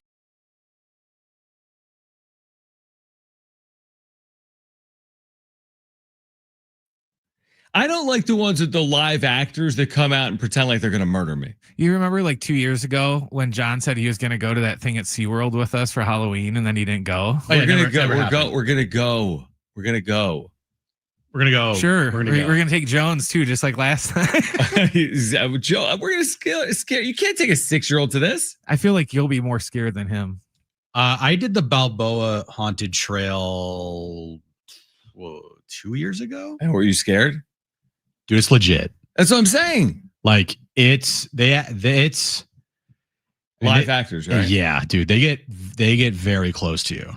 You would not like it. No, you know me. I know you. You would hate it. Would I? Yeah. Do they have any rides? It's not rides. It's just you literally scare the walk heck out of through Balboa Park and you go through these like structures and they have actors in there that pop out of nowhere and scare the hell out of you. It's scary, dude. I know. Well, you would not like it. But people that like being scared. Yeah. It's one of those things like, do you want to pay to be like scared out of your seat? It's a Halloween thing, man. Yeah, and I guess it's like watching it like a horror movie. Yeah. You know, like you're basically paying or using your time or whatever. Gets you in the spirit. It's Halloween. See, I like Halloween back in the day, like you dress up as like a pumpkin. I don't like Halloween when it turns to like, it's Halloween, everyone's got to die. There's a difference. There's a difference between being Mario Kart. Oh, no. And being like a axe-wielding murderer. Mario Kart. Or like, you know what I mean? Like kids dressed up as like Barbie. Yeah. Girls, typically. Right. Maybe you could be whatever. Boys I mean, whoever wants to. Yeah. But by and large, right? Yeah. Okay, that's cute. And then all of a sudden you reach an age and like there's like gore all over like your face. Like just collect the candy. John's costume would be an airplane that only lands 99% of the time. No, yeah, exactly. That's probably what I would be. The scariest thing ever. If we went this year, what would you dress up as? You want something scary? I'd be the Padres first inning pitching. 1-0. I'd be the 49ers like medical director. Gosh. That guy's living a nightmare every freaking day. 49ers could be Mac Jones. But Mac Jones, 49ers medical director might want to look for a new gig. Seriously, dude. Like, you're going to get fired soon. You're losing your job, because you're not doing your job. Like Seriously. the entire team is getting hurt. That is a nightmare. All right, this is what Manny Machado said earlier.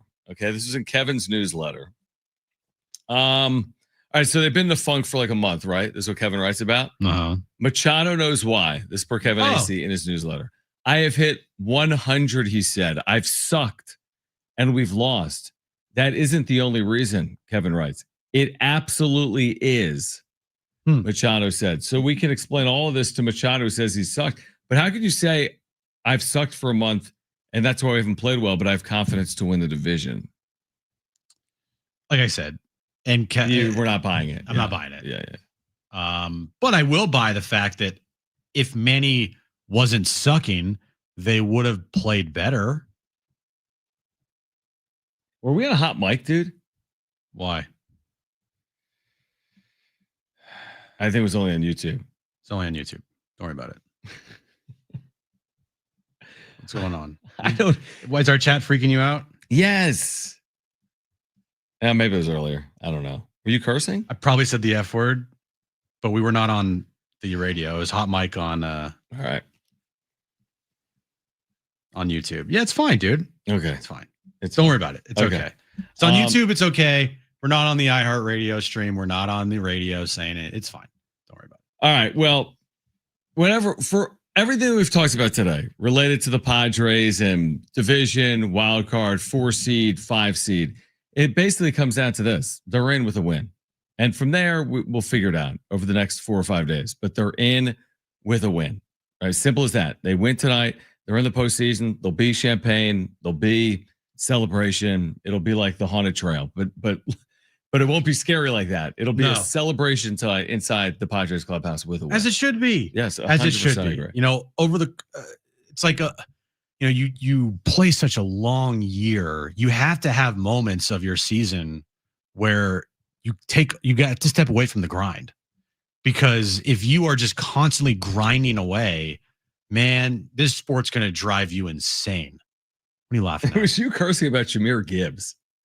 Oh, it was? Yeah, because I remember when you did it. Oh, yeah. Because it's like a fan. Because you're starting like David Montgomery. I am. Like, why are you giving the ball to Jahmyr Gibbs? Give the ball to David Montgomery. A beep like joke. I think that's what it was about. It's fine. So yeah, I mean you curse like a sailor. Just make you feel better, because I know you. Well, and I don't like hot mics, dude. I don't like hot mics either. Who's a fan of hot mics? Nobody is. It's the worst. But I blame you for that. Okay. I don't understand how that. Yeah, happened. Jim was not happy about David Montgomery, so it's okay. It's fine. Yeah, it's fine. What else? Oh, SDFC's in the building tonight. By the way, we've been talking about this being a big week for SDFC. The Padres are actually acknowledging them. Well, they're all in Machado jersey. Didn't the Padres reply to an SDFC tweet today? They did. No, they did. I saw something. I'm pretty sure on social media. From the Padres. They've replied to SDFC before, but they only have posted one time. At least they actually did it. They posted without replying to them about SDFC. I think clinching. SDFC earlier said see you tonight in a video 3 with their emojis. players. Wow. And then they replied with 3 celebration emojis. Well, SDFC is at Petco tonight. They're all wearing Manny Machado jerseys. That's a interesting choice. Why? Well, Machado's a minority investor. I know, but I'm just saying, like, I'm thinking of it differently. I'm thinking of it from the standpoint of like Manny versus like Eric Grubner for the okay, can we get a little more publicity for SDFC here, guys? I'm the minority owner of this team, and how the team does nothing like publicly for SDFC or like as far as like a partnership goes. You're like, hey, come on. Yeah. Like, I'm involved here. So Manny's like, screw you. The entire team's gonna wear my jersey tonight. Let me ask you this. Does Manny go to Preller Saturday? I need to take an off day. We've clinched. Right. Hey AJ. Ooh. I've played every day. We've clinched. We can't win the division. We're locked into the 5 seed. I need a day. You know what? Or would you just try to make the game go really quickly because the game's at 5:40 and SDFC doesn't play until 7:30? You know what I want to start doing? Because we had this conversation maybe a week ago. Is like, well, if we were in New York or if this was back east, this Manny Machado, we got crucified for praising an opponent for hitting a home run off of his starting pitcher. Sal Stewart or whatever. Yeah, and in this town, it fell on deaf ears because everyone's soft. I'm just going to start thinking whenever something happens, like if Manny were to leave on Saturday and then miss the game to go to SDFC, like what would the reaction be in New York if that happened? For everything. Let's just think about that. He literally cannot. You can't. I know, but you get my point. But I hear he will be there in the second half, would he not? If the 5:40 game ended at 8:15, like 2.5 hours later, and SDFC plays at 7:30, wouldn't he race over to watch the last home match? I would think he would. He's an investor. You can get there. He's just I think he'd be able to. So you're saying people have treaded too lightly on Manny in 2025 specifically? Oh my God, are you kidding me? Were you on? No, you weren't. Friday night wrap-up show, and you had stuff going on. But Friday night wrap-up show, did you happen to see? How have we not mentioned this? Did you see the foul ball that Manny did not make a play on Friday night in the loss? No. It's one of the most shocking things I've ever seen get no reaction. When was it? Like we need to find it. It's on Friday. No, I know, but when? I have no idea. Because now remember, there's a ball that is hit weakly in foul territory, third base side, in front of third. So imagine like a weak pop-up in front of third. He just jogs over to it. The ball lands 4 feet away from him. Yeah. No play. This was actually, I know the inning. It's the inning that the White Sox then took a lead and scored 2 runs. So when it was 2-2 to make it 4-2 was the inning. We need to go. And he jogged about halfway there, and then he just stopped. Just stopped. And then as a result, like multiple runs scored, and nobody says anything. It's like, well, Manny. Yeah, right? Like he gets the ultimate pass in this town. I talked about it for 10 minutes on Friday night. People agreed. He gets the ultimate pass in this town. And if you're Manny Machado, you got to love that. You're not answering to anybody of consequence. You don't have the backlash of local media. You don't have the backlash of your rights holders. You don't have the backlash of, radio shows other than this one that, suck up to Manny as much as they possibly can because they want to be in his good graces. But he said he's had doubters his whole career. Okay. Not too much in San Diego. Not too many doubters in San Diego. Yeah. Everyone forgives Manny for a lot. Honestly, watch what I'm talking about. We need to go watch it during the break. If we can, I'll try to find it on social media. But I couldn't believe it. I thought it was inexplicable. Okay. All right, Jim's back page is on the other side. We're here until 6 p.m. This is John and Jim, San Diego Sports 760, and live on the iHeartRadio app.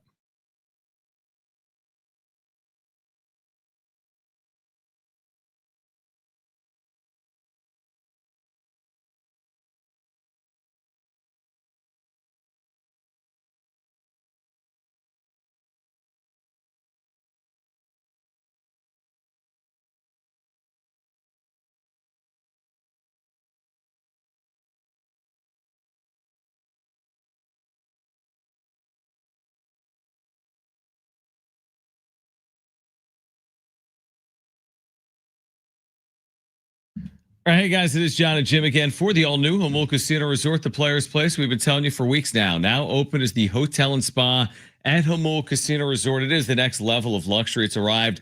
Treat yourself to a stunning new stay, rooftop relaxation, indulgent spa treatments, and all the thrills of Jamul Casino Resort, now all in one unforgettable destination. And join them every Monday in September for a chance to win big with 10 winners every hour at 7 p.m., 8 p.m., and 9 p.m. Your odds, they are better than ever. Their Onyx players are going to receive an extra $500 in cash bonuses on top of their winnings. Plus, you can earn entries all month long by playing and getting 2-time entries on Tuesdays with at least $500 in cash for all winners and a chance to win up to $100,000. This is a promotion that you will not want to miss. And Jamul 23 is endless dining every day. Savor San Diego's ultimate endless dining experience at Jamul 23.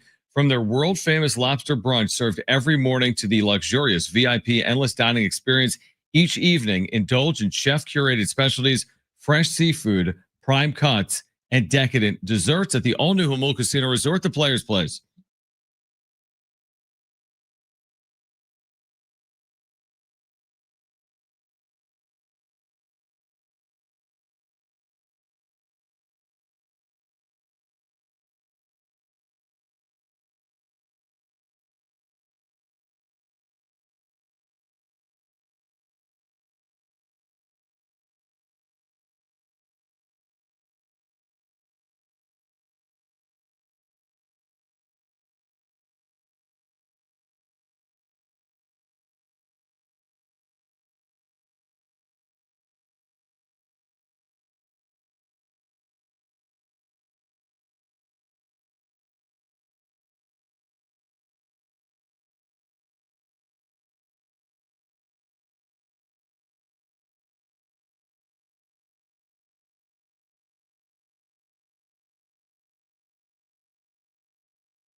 Final time. It's hard to believe, isn't it, Jim? Final time here. John and Jim. San Diego Sports 760. Lions Ravens are tied at 7 late first quarter in Baltimore, Maryland. Can we give David Montgomery the football, please? If you know, you know. Gibbs. Little less Jameer Gibbs, a little more David Come Montgomery. on, man. Tell us how you I need some David Montgomery at the goal line, please. One time. Gosh. All right, so 7-all. We still like Baltimore. Type Baltimore's going to win this game. They're almost on the goal line. Their own goal line. Their own goal line, yeah. Yeah, they got a long way to go. They might give it to him on the wrong side of the field, which they totally did. No, never mind. Don't count flag. Okay, it's fine. Yeah, you need like a 99-yard run. Probably not going to happen. Probably not. We will have a wrap-up show tonight. All right, can the Padres clinch at home? I mean, they really could have done it on the road with a better trip, right? They could have. Better trip. They could have clinched yesterday or the day before, but didn't take advantage. There's something about clinching at home I think is special, so they'll have that chance to do it here tonight, and if not tonight, hopefully at some point later this week, as the Padres have that magic number of 1. We'll have a wrap-up show post-game tonight following game 1 of this Brewers-Padres series, and right now, let's get to this.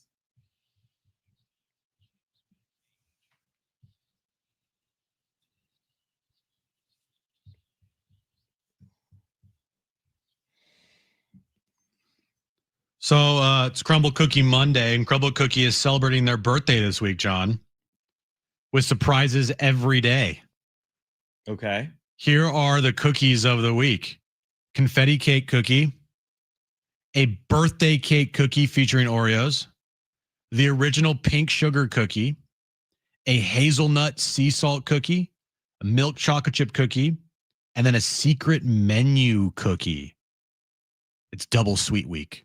Secret menu is you just go in and say, yeah. So if you go look up online, certain Crumble stores, they have secret menu items at certain stores. So certain stores have different cookies. Different stores, yeah. Different stores have different cookies. Yeah. Okay. Are you going to swing by? No. Pick something up for the wife. Potentially. We have a lot of like pumpkin bread and banana bread at our house. So probably not going to be adding on with more cookies or sweets. Okay. So there's that. Mike Trout, John, hit his 400th home run over the weekend in Colorado as a no-doubter. Is this a Crumble cookie story? No. Okay, this is the next story. This is the next. They're going to make a crumble out of this moment. Yeah. He hit his 400th? I knew that. Yeah. It is 400th. Fish-based cookie. And it was in Colorado. The guy that caught the ball, you know what he traded it in for? Because he could have kept the ball. He could have. I don't know what he traded in for. I'm hoping with him, right? I hope it's something good. He traded in to play catch with Mike Trout on the field. Oh, I'm not doing that. I need cash. Yeah. 400th. I mean, what's that? What are we thinking something like this is worth? Well, tens of thousands of dollars at a minimum, right? Potentially. If you're looking at some milestone home run balls, like the Ohtani 300th home run ball sold last month for $44,000. I mean, even half that, it's 20-something grand. But that was combined from Japan and Major League Baseball. So it wasn't like, because he doesn't have 300 home runs in MLB. So this is almost more noteworthy, is it not? $400 in Major League Baseball. Ohtani's, what was it? Let's see here. Ohtani's 50-50 home run ball. Like well, yeah, that thing's worth a fortune. That sold for $4.39 million. Wait, so he got nothing other than to play catch with Mike Trout? Played catch with Mike Trout and gave him the ball back. Your thoughts on that? You're an idiot. You got to get more than that. I'm sure I had to sign a jersey. I mean, you had to get more than that. What I thought was the weirdest thing, it has nothing to do with the money. Trout played catch without a glove. Yeah, he did. He just caught he just caught it with his bare hands. For how long did they play catch? About 5 minutes. Maybe 10. The video is about 5 minutes. The headline is Mike Trout's 400th home run ball was traded for a game of catch. Maybe he's got daddy issues. The fan returned the milestone home run in exchange for a meet and greet. And maybe it's just maybe I'm a little jaded with this stuff. And again, if my son wanted to experience something with an athlete, that would be different. that's worth exchanging money But for. you have a I want ball, cash. You have a ball in your hand that's worth thousands of dollars. It's like a transaction to me. I see it as like a monetary transaction. Because the odds of Mike Trout getting into 500 home runs aren't very high, right? Is that? I think he'll get to 500. How old's Trout? I don't think he's old. He gets hurt a lot, though. He's in his mid-30s. He's got to be in his mid-30s. Has to be, right? He's got 400 career home runs. I mean, I'm going to say he's 36. There's no way he's 36. He's 34. Okay, 34. He turned it 46 days ago. Can he hit 100? 20 a year for 5 years. Ugh. How many does he hit this year? 22. You're right. So he's going to need 20 a year for 5 years. You're right. He may not. He may not get there. Let's say he doesn't. Say he ends with like 480. 470 or 480, right? That's a pretty big ball. He'll make the Hall of Fame first ballot. Absolutely. He's in. Okay. Injuries have derailed him, but yes. That 400th ball in like 10 years or maybe 15 years. How much do you think that's worth? A lot of money. And especially when he gets voted into the Hall of Fame. Yes, exactly. That year, especially, the 400th home run ball will be worth a lot. Dude, real quick before you move on, have you seen Mike Trout's year? It's a very weird year because it's not good. 229. Yeah, he's not. It's not good. I'm 229 with 22 home runs. 229. A 1 WAR. And he's played 125 games. He's missed some time, but 125 games, 1 WAR. Yeah. Well, he's on the downside. Yeah, he chose to stay there, and he didn't want to go anywhere else when he could have. What else you got? According to Forbes, the Savannah Bananas, John. What are they worth? I want you to guess how much they're worth right now. Oh my gosh. A lot. They're selling out everything. I'm $129 million. Okay. $500,000. $500,000? $500,000? That's nothing. Yeah. 500 grand? They probably their employees. Yeah, try $500 million. 500 mil. Savannah Bananas are worth $500 million according to Forbes. They generate more than $100 million in revenue a year. A year. So 100 million in revenue a year, and they're worth $500 million. Okay, that's insane. It's one of the fastest growing organizations in the country. What are we trending to with the Bananas? Like, is there gonna be a league? Like a Bananas? Like, is they there have more like of it? I know there's 4 teams. Yeah, they have more. I think they have more than 4 maybe, teams. but like the Bananas can play one night in San Diego, and like the Firefighters can play one night in Cleveland. Right. So they got multiple games going on. Joe Torre was seen recently saying, you're making our sport fun. Okay. You're not mocking our sport. You're making our sport fun. Yeah, that's good. I get it. It's just I feel like it's going to be hard. It'd be hard to sell to watch. Like, hey, we're watching the Bananas tonight. It's a Broadway type of show. You have to go to enjoy it. I feel like watching it on television would be a little kind of weird. Do you think Major League Baseball should partner with them and like starting in 2026 in the postseason, like if a fan catches a foul ball in the postseason, it's an out? Could you imagine Game 7 of the World Series? Oh, he caught it. Game over. John, you're out to catch the foul ball to help the Padres win the World Series. You drop the ball, and then the next pitch, the guy hits a walk-off home run or something like that. Real quick, they should try and incorporate them into All-Star Weekend somehow. All-Star Weekend, I like that. They probably will. Or put Mason Miller on stilts. Make him throw 4,000 miles an hour. All right, back tomorrow at 2 p.m. For Brian and Jim, I'm John. Keep it here, San Diego Sports 760. Okay.